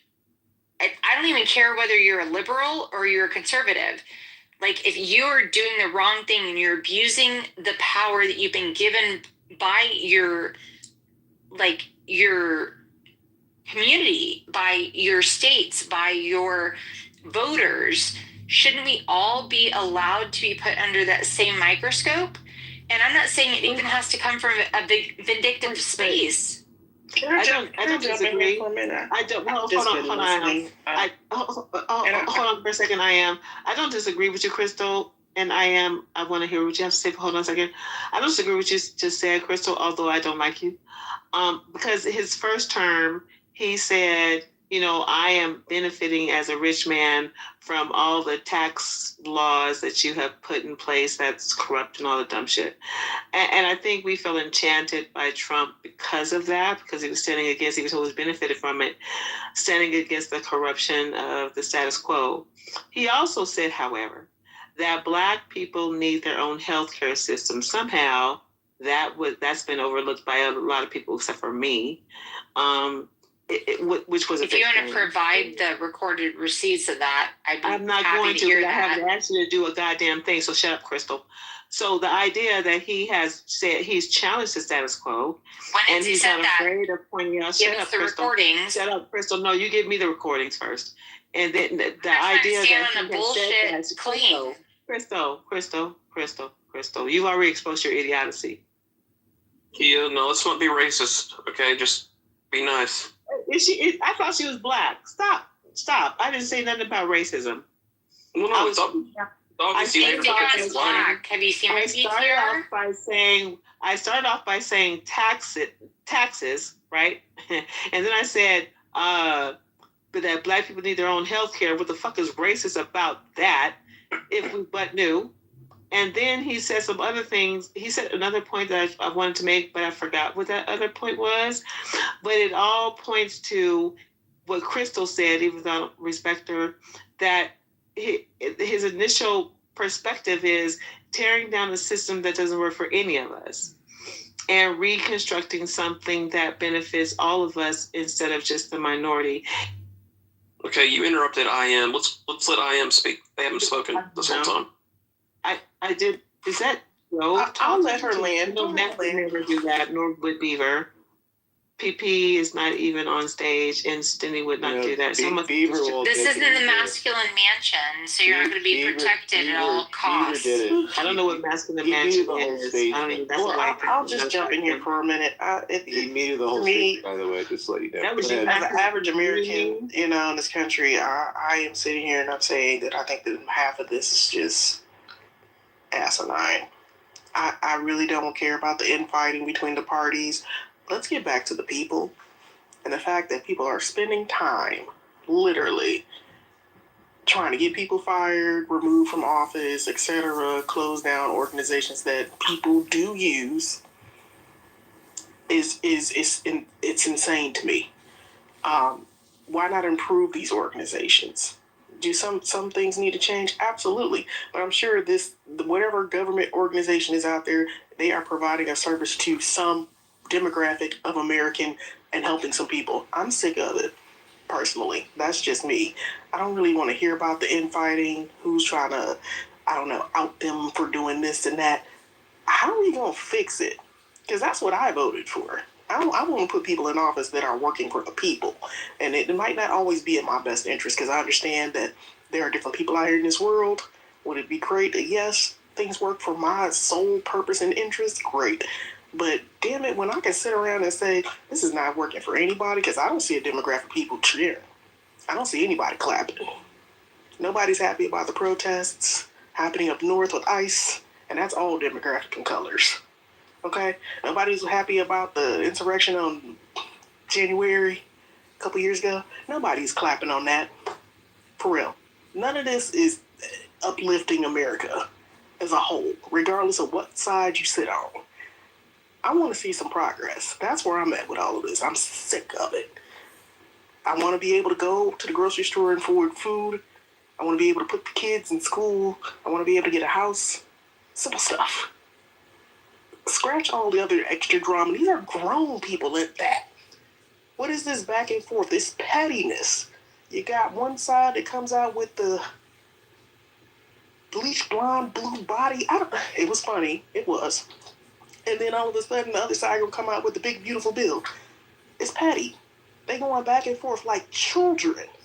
Now admit it, as adults it's funny, until the real impact of it comes out. And it's us, every last one of us on this stage. Because after all said and done, we all have the same wants, innate wants and needs. You want health care, you want to take care of your family, you want to pay your bills, you want to have a halfway decent life and maybe a couple of vacations in a boat if you can get it. And all this other bullshit is just bullshit. I have a question. Are you running for president? The only pushback is from Monica Lewinsky. Hold on 1 second. Shayla, give me a second. Hold on. Jump in here. Yeah, I can't hear you. What's up, YB? Good to see you, man. What up, Matt? Yeah, I couldn't hear her over my Ethernet. She was complicated things. Like my Ethernet switch system.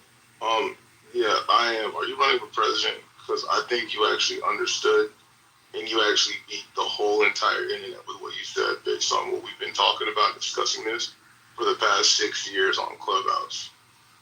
Because a lot of these people are actually like sheep. And they want chaos in America, which is why they're trying to tear down a system that they clearly don't benefit from. And then they leave their jobs and they put in PTO to go and protest, which is insane. Imagine telling your job, I'm going to go protest today about nothing. This is crazy. We need to come together or we need another fucking war. Because if we have another war, then we'll probably actually come together as Americans. That's what usually actually happens. YB and IM are speaking real truth. But at the same time, I think we can all agree. Wait, hold on. You said what? I said, did you disregard everything I just said? no, I actually acknowledge you and IM were both speaking real truth. I was just use however. I was validating. Oh, just say however. I like however better than but. I apologize. However, I will also say that while I can respect and appreciate where you're coming from. I'm not trying to disregard or hate what you're saying. I actually was acknowledging that what you're saying is correct. We want to find a common ground. There's the majority of us are living in that middle class, looking for ways to find like support for those of us that are trying to do it right. We're trying to pay our taxes. We're trying to live the best life we've been given and not be penalized because we're not in the lowest class and we're not in the upper 10%. I concur.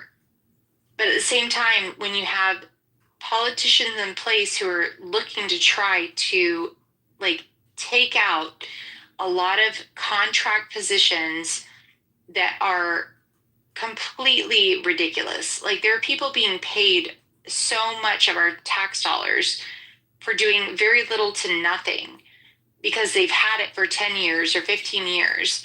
There may be good people that were doing the right things that were also cut. That's going to be part of the problem. But there were also many Crystal, people let me cut. ask you one quick question on that because Oh my damn. Can't ask her nothing. Her mouth is full of sperm. You can't ask her nothing. I am, but you can try. If I may interject, Hold on. She's being nice. Crystal was being nice. I've not attacked you one time personally. You've come for me personally multiple times, and I have not come for you. You're being very aggressive. Barbara's out of control. Let Crystal land. You're being aggressive. I am can go. Go ahead, Crystal. We've had history. Stop playing. Hold on, Chai. Hold on. Sperm in her Okay, go mouth. ahead. I'm just saying there are going to be mistakes made. I can appreciate that, and I can understand that. There are going to be people taken out of positions that they might have rightfully needed to be in, but he's trying to cut the fat because he sees where there's so many positions in government that were contract positions that were put into place years ago that were not, there was no oversight. There was no understanding of like what was adding value and what was actually like taking from the teat of our taxpayers. There are people that were cut from and put under a microscope when it came to the welfare system that I hope we can all agree were abusing the system and like verbally acknowledging they found the loopholes and were abusing the system. That system was put into place to actually help people get back on their feet and to get back into the tax-paying position. There are people that were generationally taught how to abuse that system. That is not acceptable. Like, we need to learn and love and appreciate the majority of our entire community, whether it's black, white, or otherwise. This is not a race war. And try to help build and grow and invest in the people that understand that you have to pay in and you have to use those tax dollars in a responsible manner that helps to grow our community. Okay. If there are people abusing it, I don't think it's irresponsible to try to cut the fat. Okay, Chris, I just want to respond to you. Yeah, go ahead. You're next. Go ahead. I don't see how we win by taking money or eliminating programs from already poor people. And I get what you're saying. Oh, it's fraud. They learned how to use it for law. If you are abusing I don't know, let's be hypothetical, 200, maybe, let's say $2,000 apartment with a Section 8 voucher for your kids, it's not that deep. It really is not. Compared to all other forms of unnecessary fraud. You got billionaires. You have more than enough. I'm not going to clip people that are on the fringe of survival and then say, oh, that's where all the tax dollars are going. That's insane. People do need help. So were you talking about the billionaires that employ people? Can I finish? Were you talking about the billionaires that actually employ people? Context. No, I get the context. It just doesn't make any sense. Okay, the context I'm trying to run with on the narrative is we all have disagreements about where tax dollars go. The point I'm trying to make about this is, as a business owner, 9 times out of 10, your key goal is to restructure. It's not to lay off people, cut people from funds. Maybe that person actually needed that job. Maybe that position was actually created. You restructure. You don't cut programs where you can see people literally, especially the poor people in the streets. That is insane to me. You don't cut healthcare, disability for the most vulnerable population of people in your country. Now, do you give them a leg up and you say, okay, you know what, you're on this program, there's a deadline. I'm okay with that. There's a deadline. We helped you, great. Hopefully you got on your feet. I'm okay with that. But you don't cut funding. You don't fire people. You don't eliminate entire programs, especially youth programs. How can you cut Job Corps? Job Corps? These are teenagers. What if it's a waste of money? Insane. It's a I don't care if it's the Boys and Girls Club, a nonprofit organization. It's helping children. Well, that's making exactly why we're looking at Wait. And I'll land with so this. But here's the problem though. I'm landing with this. Okay, cool. I think that the point I'm trying to make is you don't cut dollars from the most vulnerable people, children, elderly, poverty-stricken people. Thanks. Yes, you do. Yeah, so here's the problem with your frame of thinking, right? And what's so crazy is, and I want to reference this again, if you look at my PTR, this Ethernet switch setup in my house makes more sense than what you actually just said. It's actually difficult to set up at times. But with that being said, you really think the left care? Like, you think that, like, when you see the Democrats and then you see the Republicans, right? You see the Democrats are like, oh yes, we'll give you all these things so you can just shut up, right? But then you say the Republicans are just taking all these things away. But meanwhile, you don't realize both of them never really gave a fuck, right? Let me give you a prime example, right? I was in college with Matt, right? I was in college with Annie and Pepe and Crystal and Alan. We all had different political views, but we all ended up in the same exact place called the house. And once in a while, we all get together and disagree and filibuster, and then we have lunch and might golf later on. That's just what it is. It's a bunch of friends that went to college disagreeing with one another, right? And guess who gets affected? Us. That's a disadvantage. And listen, hold on. No, it's just what it is, Chaya. That's just what it is, right? It's the same way that people complain about these people in the house and they keep all their positions for years on end because none of y'all want to run against them. That's why. That's the problem. Wait, why are you interrupting me? You're being very aggressive. No. You're being very aggressive. No, you're being very aggressive. No, I supposed to be done. No, I wasn't. I paused. I don't have run-on sentences, right? Always been curious about the way the world paints itself into our eyes. A little glass sphere helps turn that into a photograph. Tonight I'm chasing an eye made of light on the skyline. Every capture is a new. I've always been curious about the way the world paints itself into our eyes. The little glass sphere helps turn that into a photograph. Tonight I'm chasing. Yeah, actually, I did with my train of thought. But what you have to realize, China, is dismantling the system or complaining isn't going to make it better, right? This whole idea of what Crystal was saying, Crystal, I kind of agree with some of the things you said, but when you inserted like the word white and black in there, it kind of separates us all as like Americans. But it was beautiful just in the future, just say we're all Americans so we can all be inclusive, right? Because then that's how we all work together. China, I know. You want to put the label in there. It makes you feel better, but it doesn't help. Actually, it only makes the situation worse. Put a period somewhere so I can interject. Shit. Can you spell interject? Well, No, I want to it's speak too. period. Can you spell period? Thank you. So the idea that we're all, a rainbow of people in Congress and we all go to golf afterwards. No, there's one nigga in a sea of white people. Wait, don't use that word. That word's racist. No, wait, hold on. No, we gotta stop. No, Matt, I can't do it. Matt, my ears bleeding.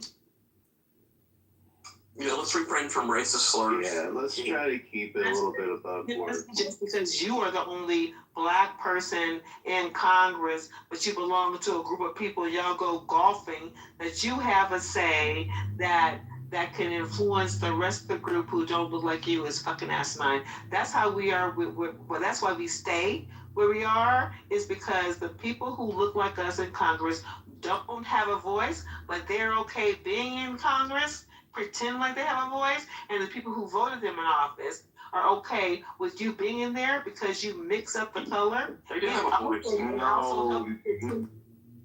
The Black Caucus is bigger than the White Caucus. And Chai, you're where you're at because of the choices you made. You're the one who's muting me every single time I come off mic. You're muting me every time I come off mic, even though I have the fucking mic, and that's not fair. Because I don't think I wait for people to finish. No, it's me muting you, Shia. I'm just trying to keep you in check. Why? It's a stage mute. Can I speak? It's a stage mute. It's for everybody, not just you. He's just trolling you a little bit. All right, YB, are you done? I forget. I think that's you.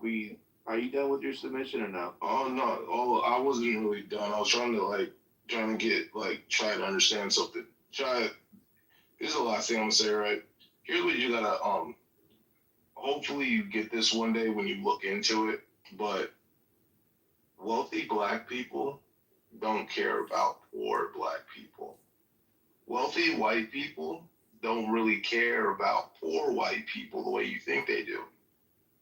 Of all races, it's just what it is. There's a beautiful word, right? I'm sure you've heard of this if you were in elementary school, middle school, high school, right? Even college. Class. That's what it is. That's how everybody is separated in this world. It's by class. Okay? You're not going to get you're not going to get people you're not going to get people of the black community or the black caucus. You're not going to get them to hold a bunch of positions and do things strictly for black people.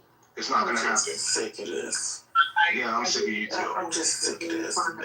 And that's the part. And that's the problem right there. I'm sick of this. No, that's not the problem. No, the problem is white people are trying to get rid of that and y'all want to bring it back. I'm sick of this. White people are trying to get rid of it. I don't want to bring it back all day long. This is crazy. One person next to me is a human being and they have the same wants and needs for most. Don't say that. They don't get to have their wants just because they want it. I'm so sick of this. I would like to respond. No, it's Alan's turn. He's been waiting patiently. He's being muted, but even when the dialogue is directed. Alan's turn. Alan. Stop. Alan, you're on mute. Please unmute. Respond. Yeah, sorry. You can just talk, Alan. Yeah, so, we're all sick of this. And here's the thing. I mean, there's always that appeal to empathy. You can't just cut people off. You can't do that to poor people. Well, see, the thing is that back in the 60s, everybody was sold a bill of goods. We can solve poverty in America. We can solve racism in America. We have all these social ills. We have all these financial ills. We have all these class ills. And yes, we're dawning on a new age. We can fix these problems. It's now 2026. I listen to black people. Black people say there's still racism. It's more subtle. It isn't working. If we gonna do this for shit, I got to go. Okay, good. Then go if it's bothering you. But you're listening to reality here. They're still complaining. We were told these problems would be solved. And according to the people who are most affected by it, racism isn't solved. It's gotten worse. Poverty isn't solved. It's gotten worse. So maybe we can examine what we tried and say, well, gee, if it didn't work, let's stop spending money on those programs. Maybe there's another way to do it that doesn't come from the Democrats. How about that as a rational response? Now, do we cut people off blindly? No, but things are going to change. And guess what? The big government teat is done with. And now people are saying, and I don't think that's an unreasonable thing to say, but as soon as you say it, well, that's just racist.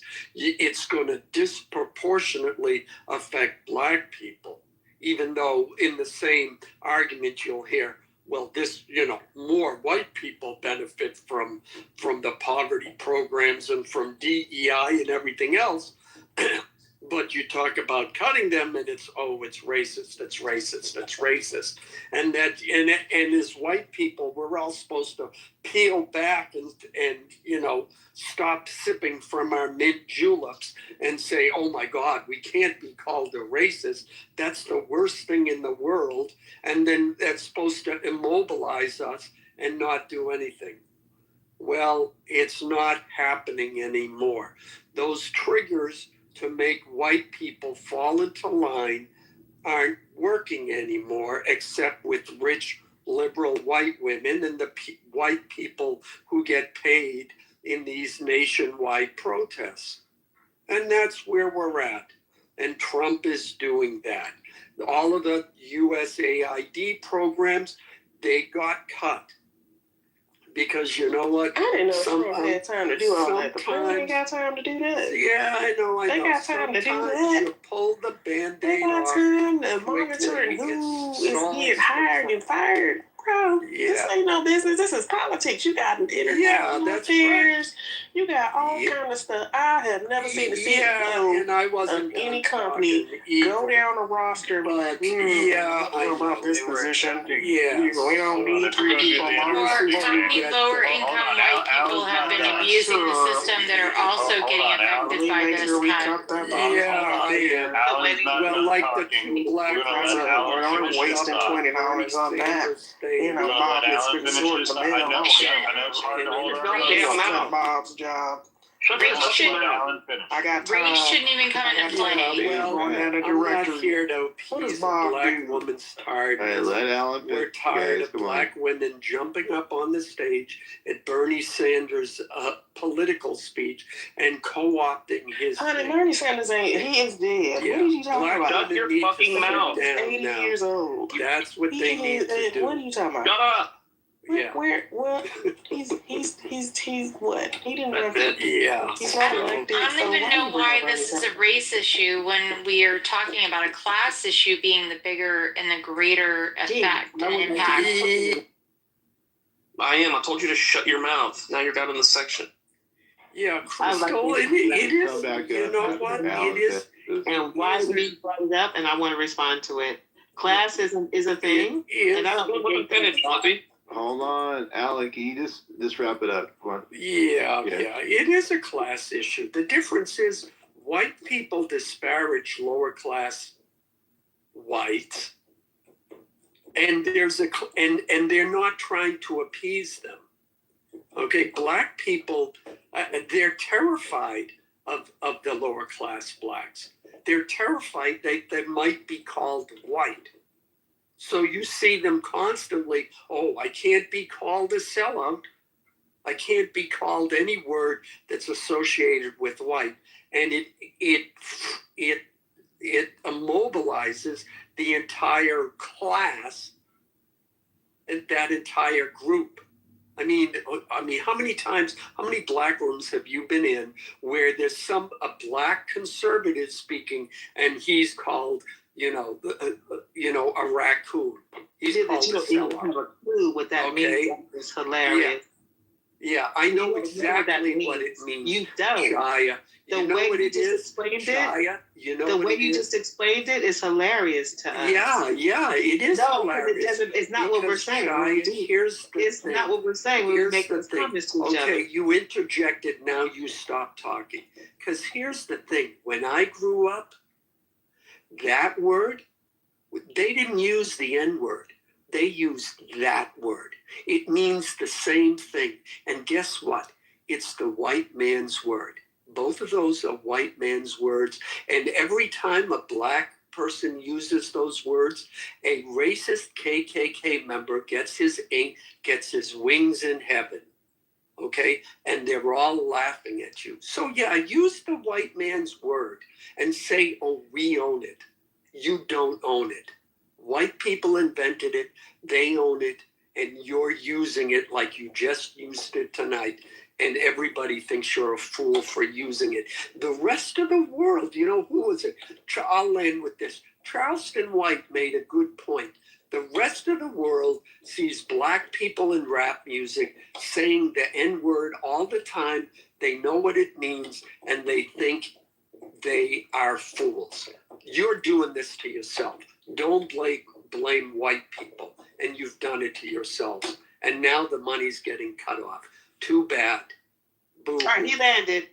He landed. Okay, hold on 1 second. No, he landed. YB, I want to respond. No, China. I want to respond to what you said. No, China. That was that was a comma. Respond to And what? I think that was a semicolon that Alan had. That was to me. That was a semicolon. Because what I'm going to say is actually going to tie into what Alan was actually saying. He already spoke, and I wanted to respond to what he said. Give me the second. YB, you were talking about classism, and I don't disagree with you about classism at all. What I disagree with you is that Black people in upper classes don't see race because they are subjected to racism too. Maybe not as directly and as often as people in lower classes, but they still understand that the odds are still stacked against them, and they still have to use precaution because your money doesn't speak louder than your skin color when you're out in public, in a grocery line, at a traffic stop, in court. Your money doesn't speak for you like that. So racism still exists. Get over it. Every level of class, it just affects them in a different way than it does, poor Black people. The idea that we are still, and I'm not rich, and I don't think any of us on stage right now are absolutely rich, but we are trying to speak for the middle class, as broad as that is, and we have, in the way we speak, little respect for poor people as opposed to what I am is talking about, because I am keeps them in focus in a way that the rest of us are trying to justify, preserve our middle class status. It doesn't negate that all of us classes understand what racism is and how we use it or are abused by it, despite our economic status. That can't be denied. Speak for yourself, Chaya, because some of us on stage are actually rich. Some of us have sacrificed. Hold on a minute. Hold on. Holy shit, you will speak for 7 hours. Who keeps in perspective that racism, for example, racism in the healthcare industry, I don't care how much money you make. I don't care if you're Oprah Winfrey, you will never get health care that puts your body, your biology, your genes, your DNA as priority. You will never find that in a system. You can't buy your way into getting that information. You cannot buy your way into getting health care that is customized to you as a Black person, regardless of how much money you make. So we can't, just because of classes, we can't leave out of focus how detrimental why don't you guys build your own hospitals? That's how much money you fucking make and what class you're in. I think build your own. Yeah, so China, here's the thing though, right? With everything that you just said, I'm not gonna deny that some of it isn't true, right? But you do read a lot and watch like the news, so that's where a lot of your details are coming from. But here's the thing. if it's so bad as you say it is, right? Why do black people live in wealthy white neighborhoods?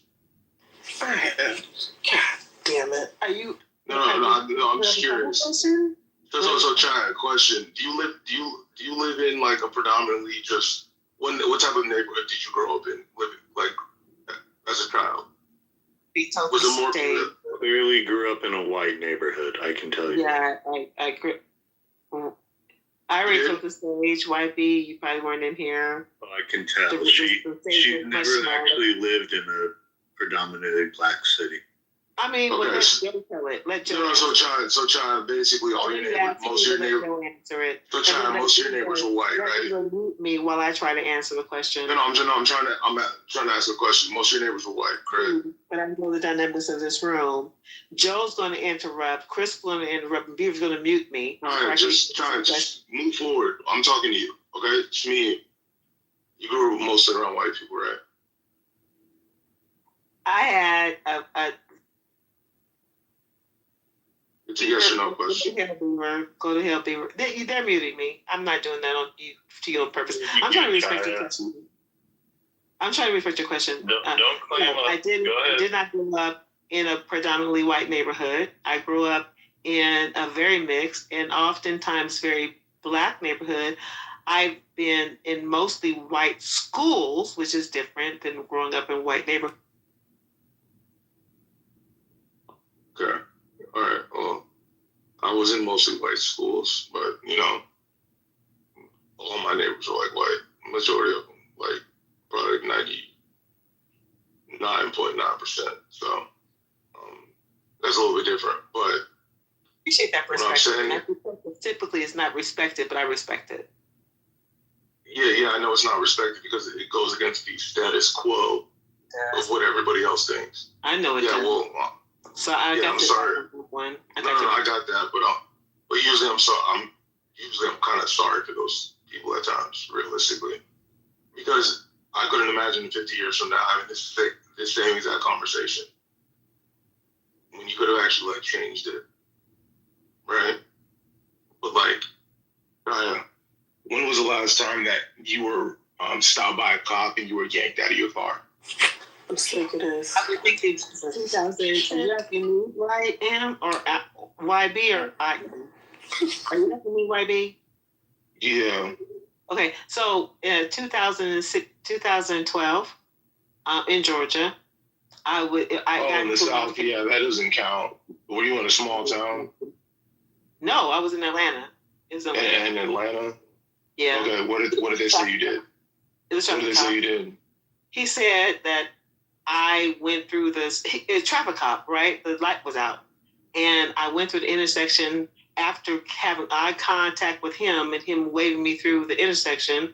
He stopped me in the middle of the intersection as if he didn't wave me through. And that exchange was very violent because he was trying to direct traffic and then scold me at the same time. And that didn't work out for him. And his anger was directed at me. So there was a big altercation. I felt that my life was in danger. I was crying.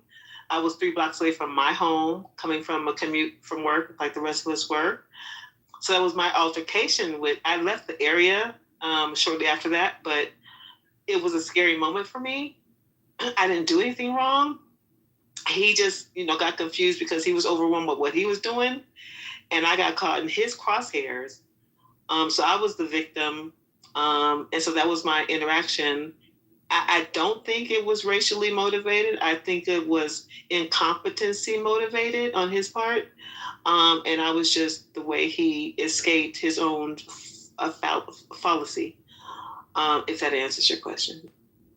Yeah, it actually does. Yeah, I've never had any of those situations. Yeah, but you know how based on context, right? You know how confusing that situation can actually be with the way you described it, because it wasn't racially motivated. So I was trying to basically ask you a question based on actually a racial situation. But you haven't had one, right? When I was 20 years old, I was going to work and I stopped at So I'm going, you know, work is just your typical routine, so you're used to the shit. There was a light on my way to work that just was not necessary. It just wasn't fucking necessary. But every now and then when you stop at it, or stop at the stop sign, you just kind of you dip your hood and keep on going. Well, that cop saw me just dip my hood one day and keep on going, and he said that stopping really meant 3 seconds, and I just never read that shit. But he was a white cop and I'm a black person. I thought that was a racist thing. Because I was 20, I couldn't pay for the ticket, so they ended up being fucking warned. It was horrible. That whole experience, it set the stage for my whole adulthood, that particular scenario. And I'm just like, you know, if I was a white person, he probably would have let me go. But because I'm black and I'm tilting my hood to that stupid ass stop sign, I thought that was racist. That was my other. Yeah. So okay, no, I got that. So because that was racist, when did you report it to the police department? I'm wrong. That wasn't my other, my only other. I know that, but we're speaking on that one. When did you report it? No, but I want to answer. When did you said it was a racist situation. When did you report the officer? YB, I want to answer you with my other real scenario. No. You gave me two.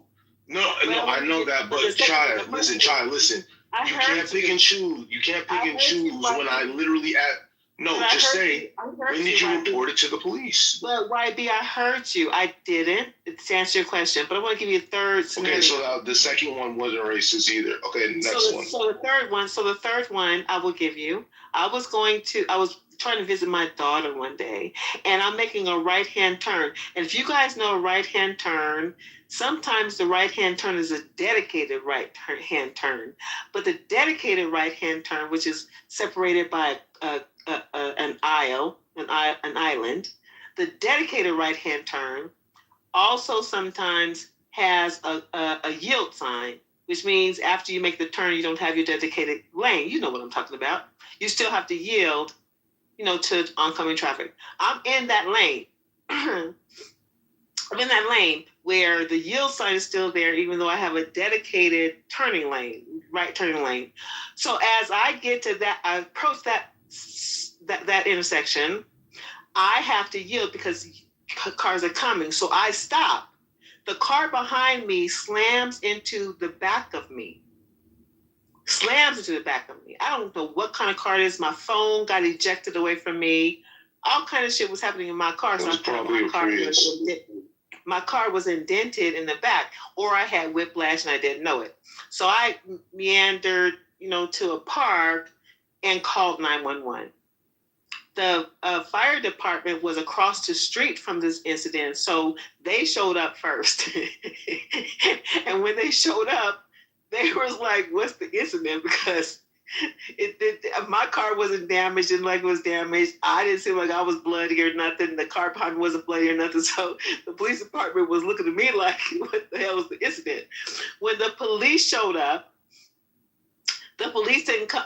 I'm the one who called, and I'm still on the phone with 911. The police comes, white guys, the police come up, and they don't come to me first. They go to the car behind me. And I don't know why they did that, the car that hit me. They go to him first. And then when they come to me, they say that I need to file a police report before I say anything. And I need to go down to the courthouse. I need to be arrested in order for me to give any kind of statement, because any kind of statement is going to be used against me. And I had never said I never told them what happened. I never told them my version. I was never given an opportunity to tell my version. They just said, "You are not going to capitalize on the guy behind you who apparently has a luxury car for hitting you. You're not going to make a big deal about it. You're going to have to file a police report, go to jail first before we really for a collision? Before we even take your statement." For a collision. Hold on, it's getting better. Hold on. He hit the back of my car. And so I never had an opportunity to tell these police officers why I was concerned the whiplash idea, the idea that he hit the back of my car. I had no opportunity to tell them a thing about the incident. They just started berating me about we're going to have to arrest you so you can create a police report. And I'm like, I'm overwhelmed at this point because I don't understand why you went to him first to get his side of the story and then berate me, the one who's got 911 on the phone right now because I'm the one who reported the incident. I left that scene knowing that that scene technically never happened. That incident never happened because I was never able to give a statement to the police. They were willing to escalate in order for me to ever give a statement. I gave not Nan statement. They wouldn't let me give a statement. And with that being said, again, I left the area because that was the biggest thing besides the traffic man. Not the earlier one, which was the stop sign, but the traffic man that said, I don't have a voice in this. And I don't want to be around an environment where I don't have a voice.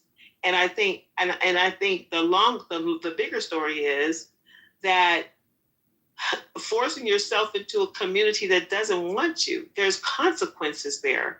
And we don't need to force ourselves into a community that is loud in saying we don't want you in our community because the world is big and we have the opportunity to build and be our own community. That's why I'm a separatist. If I'm in your environment, I deserve what I get. If you don't want me there, I deserve what I get. If you're in my environment and you get what we serve you, you deserve what you get. And so I deserve what I got. It's unfair and things should change if we consider ourselves a melting pot, but we're not there. We're not there yet. I don't think we'll ever get there yet. So I will remain a victim.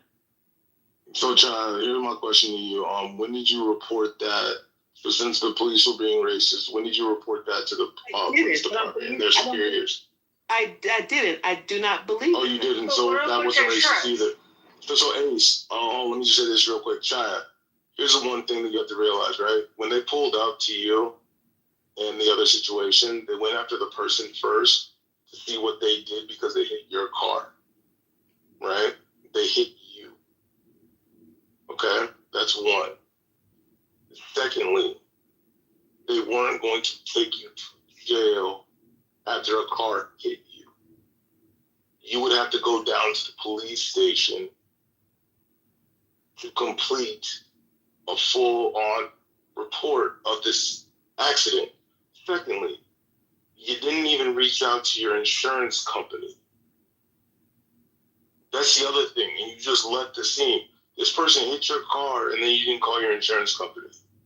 And then you said that the police were going to take you to jail and arrest you to write a statement about the accident of a car that hit you. My car wasn't damaged, so I wouldn't call the insurance company. Do you see how that doesn't make any sense? My car wasn't damaged, so I didn't call what I was concerned about after. So what was the report for then? What I was not concerned about my car because my car wasn't damaged because we already had solidified that before the police showed up. What I was concerned about gets involved if the damage is under $1,000. What I was concerned about was whiplash because whiplash doesn't show up until later, and so I wanted a paper trail just in case my whiplash showed up later because it was a real impact. It didn't damage my car or his car, so insurance wasn't a part of it. The intimidation that they showed me, the intimidation that not only he showed me, but the traffic cop showed me, was a deterrent for me. I know I have rights. Just to FYI, you go to that. Sorry, I'm aware. I know I could have pursued something or followed what they were trying to intimidate me about, but the intimidation was real for me, and I just was like, I don't care anymore. I gave up, like a lot of us do. And I should not have been put in that situation. I should not be intimidated or harassed into compliance or submission, but that's what happened. Hold on. If the damage is $1,000, hold on, guys. If the damage is under $1,000, you never even go to the police station. They won't even take a report. Second of all, if there's whiplash or any type of physical harm, you're supposed to always get the other person's insurance. The police has nothing to do with this. But I got that. Sorry, I already got that part though, Ace. I got that part. This had nothing to do with. But you don't need a police report. This is not. And what were they threatening to arrest you with? I appreciate that, but a police report would help. What were they? Hold on. What were they? What were they threatening to arrest you with in order for you to be able to write a report? Yeah, they did not tell me. And you never complained? They have like body cams, etc. Yeah. Also, too, Chad, you said there was an original when you were speaking about this third situation. You said there was an indent on your car, and then you said that there was no damage on your car. There was a what on my car? You said indent. No, I didn't say indent. No, there was no. You did say indent. No, I said my phone. Did you not say indent? I said my phone, and my phone flew out of my car. I didn't say indent. My car had no damage. His car didn't have any damage. I was more concerned when that was satisfied. I was more concerned first about whiplash, because whiplash shows up later. Because the adrenaline masked the whiplash. I was concerned about that because the phone fell out my hand in a way. And I was less concerned about my car because, again, I did have car insurance, and I thought I had recourses there if there was damage, but there was no damage. Did your airbags deflate by any chance from the impact? No, it didn't. No, I didn't know what to expect. I've never been hit like that hard in the back of my car, and I don't know anybody who had whiplash. I was just being precautious. I don't understand that. This is egregious actions by the police. And you never complained. Hold on. You never complained for what these cops, did to you. You never even thought to do anything about it, because that sounds pretty egregious. I absolutely agree. But I just didn't feel. I felt so helpless and so bullied. And then the idea of the energy to put into fighting it, for me, I decided eventually, because it took a day. It took a day for me to decide the energy I'm going to put into fighting this is just more than what I can handle at that time. But I did consider it. Yeah, but Chad, here's the thing though, and you can Google this as well. The police will file a report at the scene. The damage is bad enough to where it's over $1,000. Since your car didn't even reach that level at all, you would just have to drive yourself to the police station. Now, because your car's, airbags didn't deploy, it's still drivable. So you should have gone to the police station to report, possible whiplash in a year or something. Right? Look at the scenario. Here's a scenario. But you didn't do that either. But here's a scenario. Try listen. Go ahead. You provided 3 different scenarios. In all 3, you never reported racism to the police department. You didn't even report the accident that you were in that had no damage to your car. Now, you see, if you were to say that story in another room, this idea of whatever you're saying that you find to be racist is a fallacy. And that's the problem. That is the problem that I see here. Right? I didn't judge your stories by saying, like, hey, is it racist or not? Or I don't believe you. I let you say your story. And I didn't find anything racist out of any of them. I appreciate your perspective. And I appreciate your perspective. And the last 2, the traffic cop, and not the first one, because the first one was 20 years old, that, stop sign. That's a different story. The other 2. Well, yeah, Chad, how long did it take for you to give your ID and registration and all that to the cop? I don't want to do this with you. I don't want to just every time you ask a question and half of my answer, you come up with another one. Let me just finish this. The idea that those 2 incidences, the traffic cop and the impact to the back of my car, those incidences, having those things happen to you as a person, and weighing the pros and cons of what you spend your energy on and what you think might be the outcome of it, is why a lot of people don't claim foul on a lot of reasons, despite racism, but just unfairness that we experience as people in general every day. We weigh the value in it, the energy that we need to put into it, versus just ignoring it. We do that every day. That was clear misconduct. Listen, it even includes people who experience racism. We eventually weigh the pros and cons. I can go to the police station, because I was on my way to my daughter's house because there was a birthday, my grandchildren's birthday event happening at that time. I'm weighing the pros and cons. I can go to the police station in a predominantly white neighborhood and ask them to believe me over their white cops, and try to figure out what that dynamic looks like, because there's really no. Wait, they have dash cams, they have body cams in this day and age. Shut up. Listen, you're making excuses for not. Crystal, you've been waiting to speak. Why don't you speak?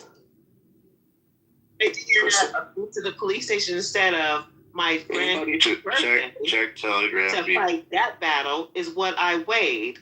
And many people do that, despite racism, just injustice in period.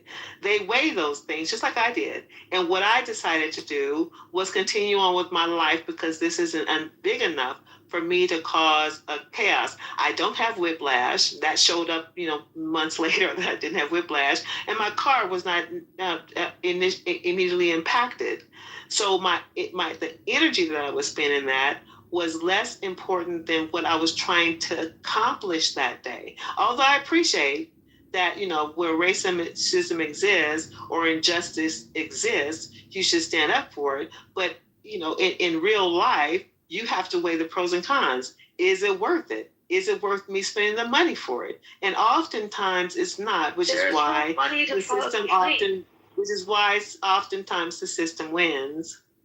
Okay. Ace, do you want to respond? Okay, so this is what I'm understanding. I'm not sure how you were able to come to the conclusion there was racism first and not misconduct first. Because what would the cops arrest you with? That doesn't make any sense at all. It doesn't cost a penny to go file a complaint to the police station. And also on top of that, this is a thing I also don't understand. In this day and age, it's not your word against anyone else's. There's body cams, there's dash cams. There's so much at hand. And I believe when you felt like it was racism, the part that I think you were trying to get at is the person behind you was served first. And I guess they were Caucasian, I'm assuming, and then you were served second. Because if you say that, that's not enough of a claim to say this is, a racist. What happened was racism. What you could say, from what your story is saying, this was a gross misconduct. And the way in which what they said to you and, all of that was gross misconduct. It was just horrific. That's something you can definitely say first and foremost. Was it racism? I don't know. But how are you letting this slip by? This is a problem. Then you're just emboldening them to continue to do this shit because no one's going to say anything. We have a responsibility as well to speak for ourselves and not just say, it will cost you money. There's nothing that would cost you anything. That's the only issue I'm just having here. And yes, there is no filing a claim if it's under $1,000. I again don't understand why they would even talk about you coming to the police station. But I'm glad you're.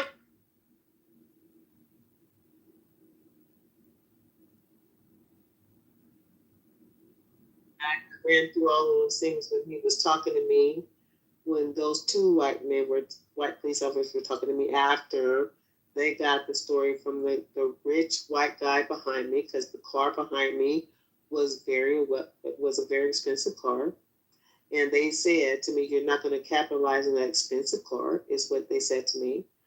And they said they're not going to take a report from me here. You got to go down to the police station. We have to arrest you to get a report.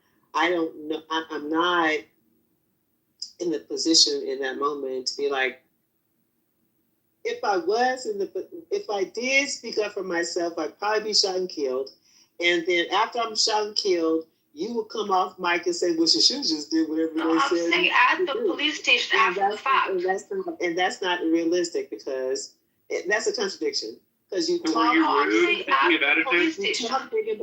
you talk big and bad when no bloodshed has been found in that, and I have rights. But once I'm good and dead for standing up for my rights, all of a sudden I need to comply. I need to No, shut I'm up. talking about after the fact at the police station. Filing a complaint of this misconduct. And so you got the police station who's never, and so what you're suggesting, Ace, is that every police officer has a dash cam on them, and they don't. They do not. And on top of that, dash cams have been hidden from the public, have been altered. The blue suit, the blue pledge, whatever you call that, the blue pledge is a real thing. They cover each other's fucking asses, and you know that. You know that. So my decision, my choice is go from where they come from, which is the police station around the corner from where the incident happened, from where they come from, where they're born, where they're raised, where they're trained. Go to that police station and then file a complaint against them and then expect something to come out in my favor. That's not a reality. I understand what you're saying. Local representatives, right? So you could, whether city, state, or Ace, I can go a mile away from the police station and cut the cake with my grandchildren. Cut the cake. Enjoy the day. Enjoy the rest of my day. Enjoy the rest of my fucking life, as opposed to being entangled in this the blue flag against my black ass. So were you rude to the officers when they first got on the scene? You weigh the pros and cons. You weigh the probably true. You weigh the pros and cons, and you Have weigh you listened to this lady? Whether or not you're in a racist scenario or just an unfair scenario. You weigh the pros and cons. Is it worth it? Is it worth the fight? Oftentimes, when you meet an unjust system, you don't have the money because you need a retainer for lawyers. Like that's $5,000. And not many people have the money to put up for a lawyer to fight for their rights. So they decide the pros and cons. Which is better or worse? Can I just ignore the situation or can I fight it? If you got money, you can fight it. If you ain't got money, you're just like, is this worth it? Is it worth the time? You have to ask yourself that question. And oftentimes we dismiss it and our rights are ignored because we don't have the time or the money or the resources to fight for our rights. That's a bigger problem than just racism. Okay. I don't know. I just think if racism is still as bad as all that, and we spent, I did the calculations, we spent $11 trillion.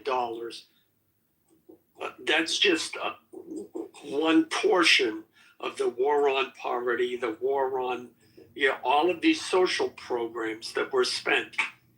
If it's still not solved, why do we keep spending money? I mean, when I entered the room, we were talking about politics and political and policies that the parties have and programs getting cut.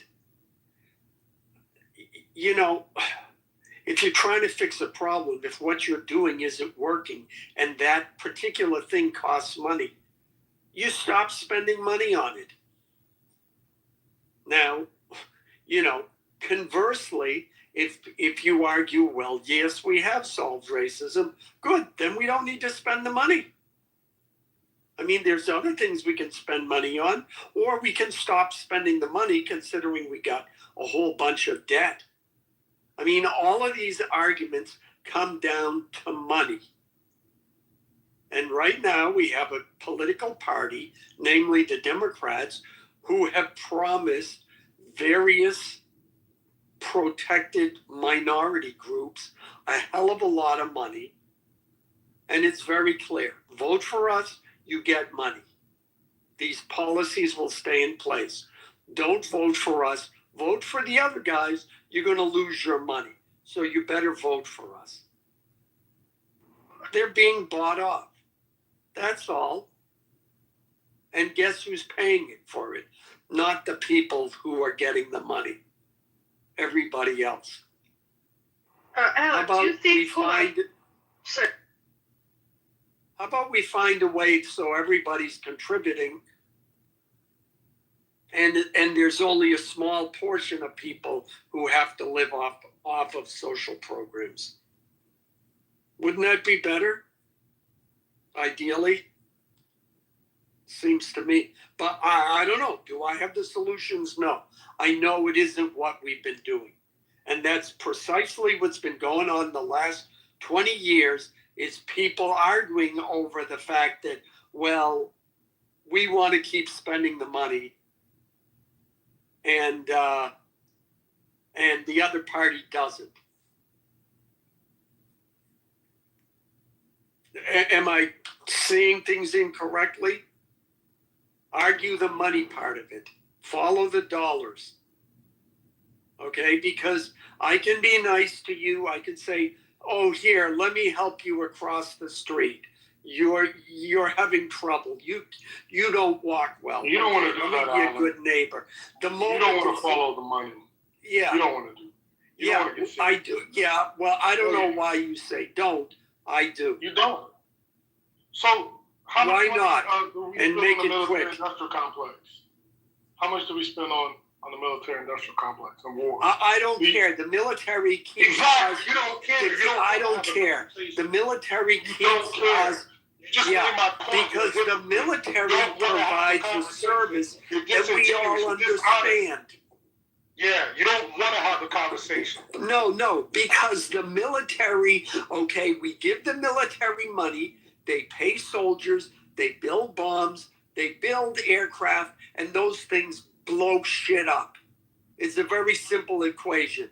Now, if we see the military and they're paying money and it doesn't blow shit up. It's not going to the people that invest the money. It's a grift. And you're just ignoring it. Yeah. All right. Well, maybe it is a grift, but that pointing to that other grift still doesn't address Alex, hold on for a second. I need to talk about guys. Can't talk about the social welfare issue with the money.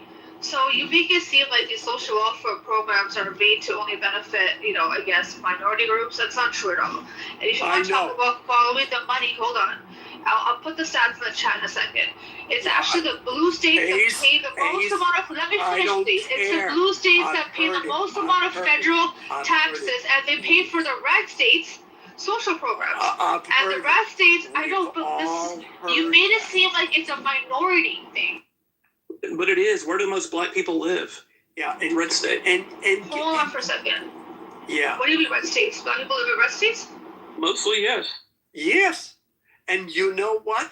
That whole the welfare goes. But we talking about Democrats trying to buy votes from minorities, but it's not Democrats who are. Yeah, and you know that whole the welfare goes to mostly white mothers.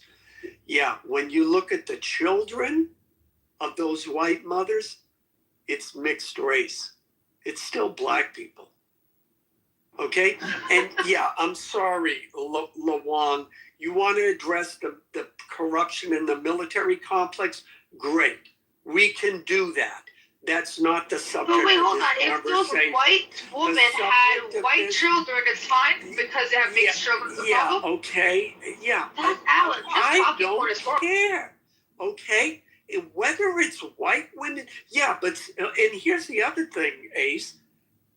Who's screaming the loudest that it's racism? Is it white mothers? Is it white people? Are white people experiencing racism? Are they experiencing racism? Again, you know what? I'm not disagreeing with your statistics. Not at all. My $11 trillion quote there is based on the fact that a larger portion of that money since the 60s has gone to white people. I said, so the war on racism and the war and all of these programs to solve poverty. There's still poor people. They're still on welfare. You know, one of the things I think it was Clinton who put the time limit on it. That was the end of the world. You know, oh my God, I can't have generational welfare. You know, I mean, look, the point is, okay, according to the left, things are worse than they were. And what's their solution? Throw more money at it. We need more money. The reason why it didn't work is because we didn't have enough money. I think we've given it enough money. Okay, and being in California, we can see the effect of throwing more money at things. $25 billion it's gotten worse. You know, from Gavin Newsom, who said a person who can't solve homeless, you know, when he was running, he said, if we can't solve homelessness, you know, that person doesn't deserve to be governor. Yeah. But Alan, I wanna push back on you. I'm from LA. I'm born and raised in LA. And I understand the homelessness problem. And if I was homeless, I'd be in LA too because of the weather.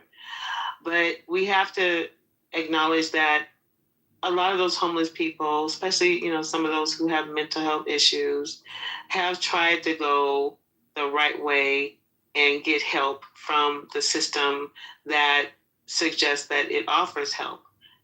And the way the system works is they want you to be homeless before they will even consider you to be eligible for help. And once you're homeless, you can't communicate with the system to continue to apply for help, and that puts those homeless people in a conundrum that we don't ever talk about. The system creates homelessness by denying or delaying benefits for people who, you know, are trying to do it the right way, to the point where they have no choice but to be on the streets. And you know we can't ignore that. What we're suggesting, though, is that homelessness is just because, you know, you failed at life or you're a drug addict. And oftentimes that's not true. It's the system that creates homelessness by delaying the process, so much so that you're not reachable to continue the delayed process to benefits. I get all of that. And you know what? That's just another reason. That's just another bullet point in my argument. They're supposed to be, this is Democrats saying we need money to solve this problem. They get the money. I mean, I forget how much in debt California is in. They get the money and the problem doesn't get solved. You know, if you've got a leak in your house and I'm a plumber and I come in to fix your leak in your house or your apartment and I charge you $300 and it's still leaking water, are you going to say and the plumber, and you say, well, it's still leaking, and the plumber says, well, I need another $400 to fix it, and then you give him the $400 and it's still leaking? How long are you going to keep giving that plumber money before you say you're fired to that plumber? Because that's the situation we're in now. We keep giving money to politicians to fix social programs because the Democrats have a fundamental desire or belief that the government can fix social problems, and it can't. It hasn't. It's failed. It's done to the tune of whatever $25 trillion, I think, is the amount we've spent on social programs. It's not fixed. So maybe this idea, and specifically when it comes to racism, Chaya, okay, maybe the government, needs to get out of that business. Now, I will agree, having lived through it, that there was a time and a place in which some of the government programs did actually help to alleviate racism and the racism Black people in particular faced in this country. I would be a liar if I said it didn't do that.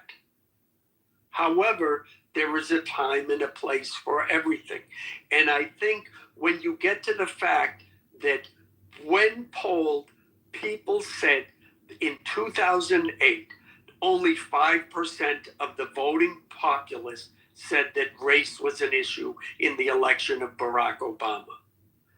I think an error rate of 5% is pretty good. So Alan, I agree with you. What are we shooting for? What are we going to do then? Hold on. Yeah. I agree with you with what you said, and what you guys are going to find odd about what I'm about to say is, I think we've gotten to a point. Trump has gotten to a point where we understand that the legacy of racism, the reason we keep dragging that shit along, has been the detriment of America, and we can't seem to get rid of it, even though it's destroying us in the face of a different regime, a different ideology globally.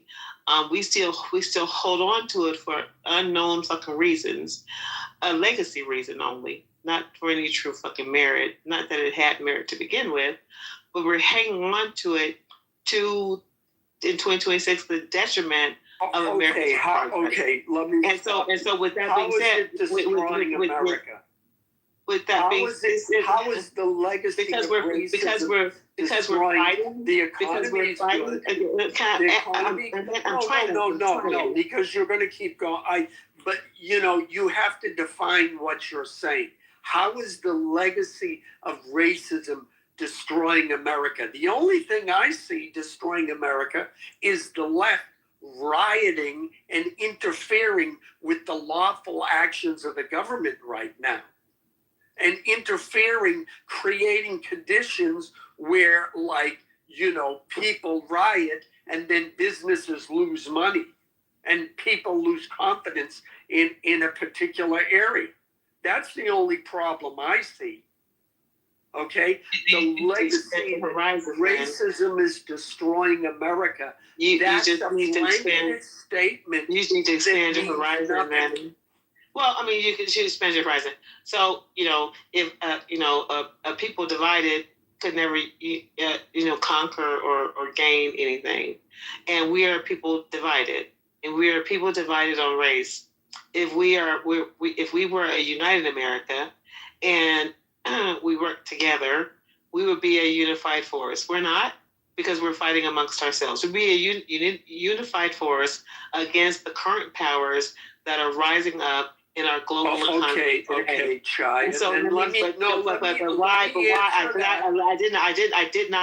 I did not interrupt you, but you have, for the second time, have interrupted. Well, you actually my original point is being lost. But Alan, I respect your opinion enough to listen to it in totality, but you refuse. You want to, and I had questions throughout your statement, but I allowed you to finish because I know that specific points were not your points, but you had overarching points that I was more interested in, but you wouldn't even let me talk. So I'm not going to fight you. I'm not sure if I you out. All right, it's 5 seconds, I promise. Black people are 13% of the population. You need to accommodate the majority. Period. You are 13%. You need to accommodate the rest of us. Until you realize that, there's going to be problems. Okay? Period. You're a boomer that is lost. That's reality. Lost your mind. I am less than 1% of the population. On auto repeat. No, my racial and ethnic group is less than 1% of the population. And you decided to interrupt her. Get accepted. Stop fighting it. Stop being dumb. Stop thinking that white people have to accommodate you. White people do not have. See, okay. You can go on. You can continue to be ignorant and not face reality. Men face reality. You're not a man. Sit down, be the little boy, be pampered, let the white Democrat be a good house servant, be a good house slave. Do what the Democrat tells you to do. Keep fighting. Thank you. When people are respectful and calm and polite. Yeah, I was being respectful. We didn't hear anything you said. Nothing you said got heard in this room. Yeah, well, not by you. You're 13%. No one heard anything you said. I was talking to you. Are you 13% of the population? No one heard you. Yes or no? No one's responding to you. No one's engaging with you. Well, you are. You are. You know why? Yeah, you are. Because you have no values or integrity. Yeah. Clearly, I have enough value. You have to jump off your mic. You have no value. Are you 13? Black people 13% of the population? Yes or no? Yes or no? See, this is. Can you mute this dumbass? You don't have enough. Can you move him? Not enough strength left in your Yeah, no, I got plenty of strength. Okay, there's got to be one box. Unless you guys want to hear this argument. Cannot hear you. Okay. We cannot hear you. Yeah. We don't hear you, Alan. Yeah, you hear me good. We don't hear you. No, we don't. I don't hear you. You are dumb. I hear mumbling. I hear mail. No, you're dumb. I hear old school boomer mail babble. Guys? On auto repeat. Yeah, you don't want to hear it. You're a baby. I deal with men. I don't repeat it. Go ahead. We didn't hear anything you said. Go ahead and repeat it. I'll listen.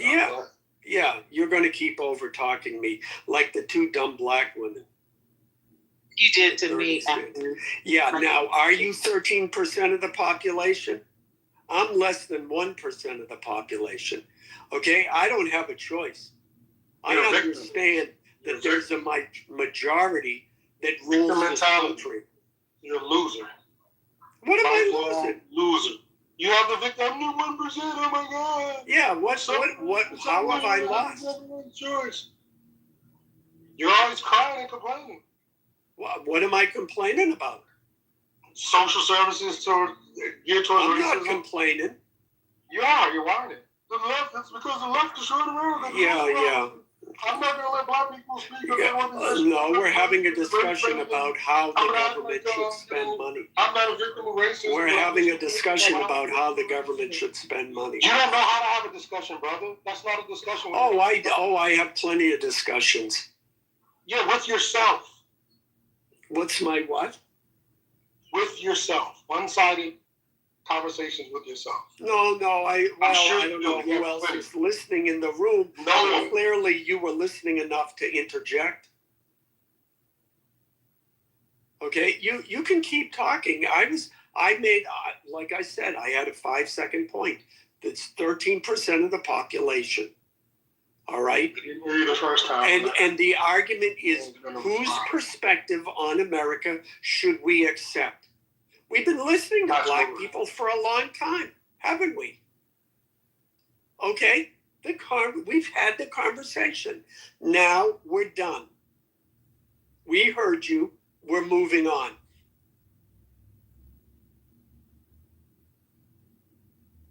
Oh, did he leave?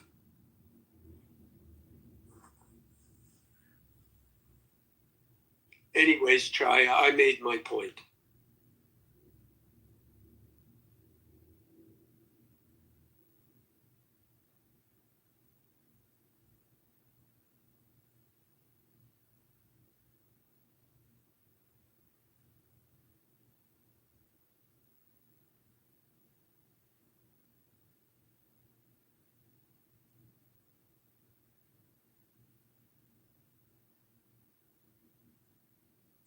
Maybe someone else can explain what the legacy of racism is destroying this country. What exactly that means? It's a rather broad statement.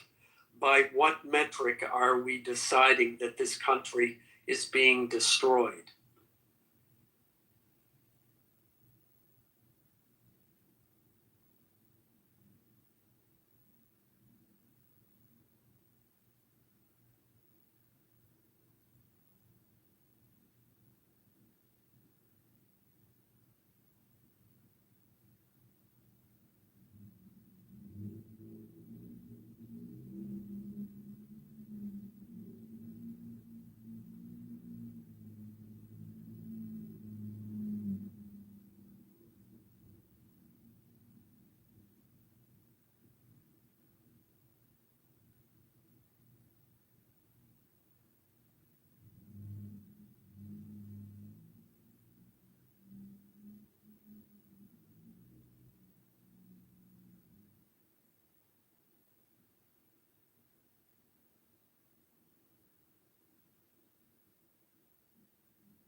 What's going on?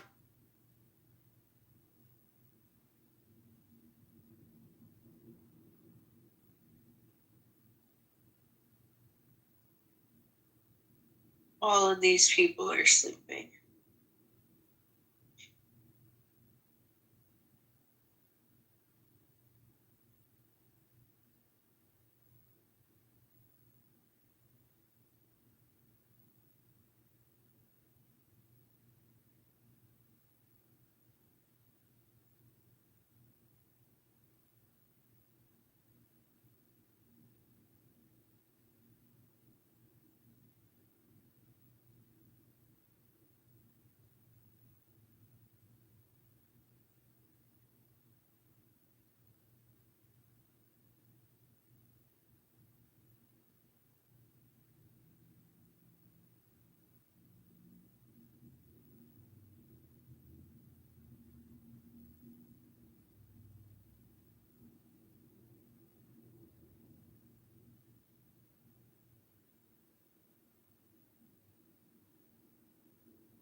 all shows sell worship because of the.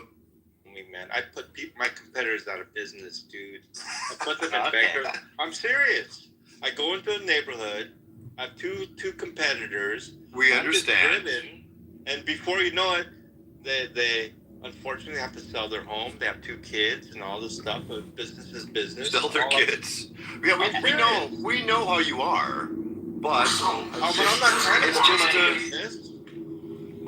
Right, but if she were to try to bully you, to put you out of business, it's just, I mean, maybe we don't have to tell you to make sure you don't let your guard down is all. Oh, I don't worry about that. I got on my. Well, people worry about you, John. Center of In fact, last ministry I was at, I just wanted to say one more thing before you closed in prayer, and you sent me down just in case, which was probably wise because I still got it out. The thing I said, and I don't know if it came through, was I worry about you. Ooh. That was all it was. Well, I'll tell you what, JJ. It is the case that I appreciate your concern for me. However, right, these anxieties and troubles and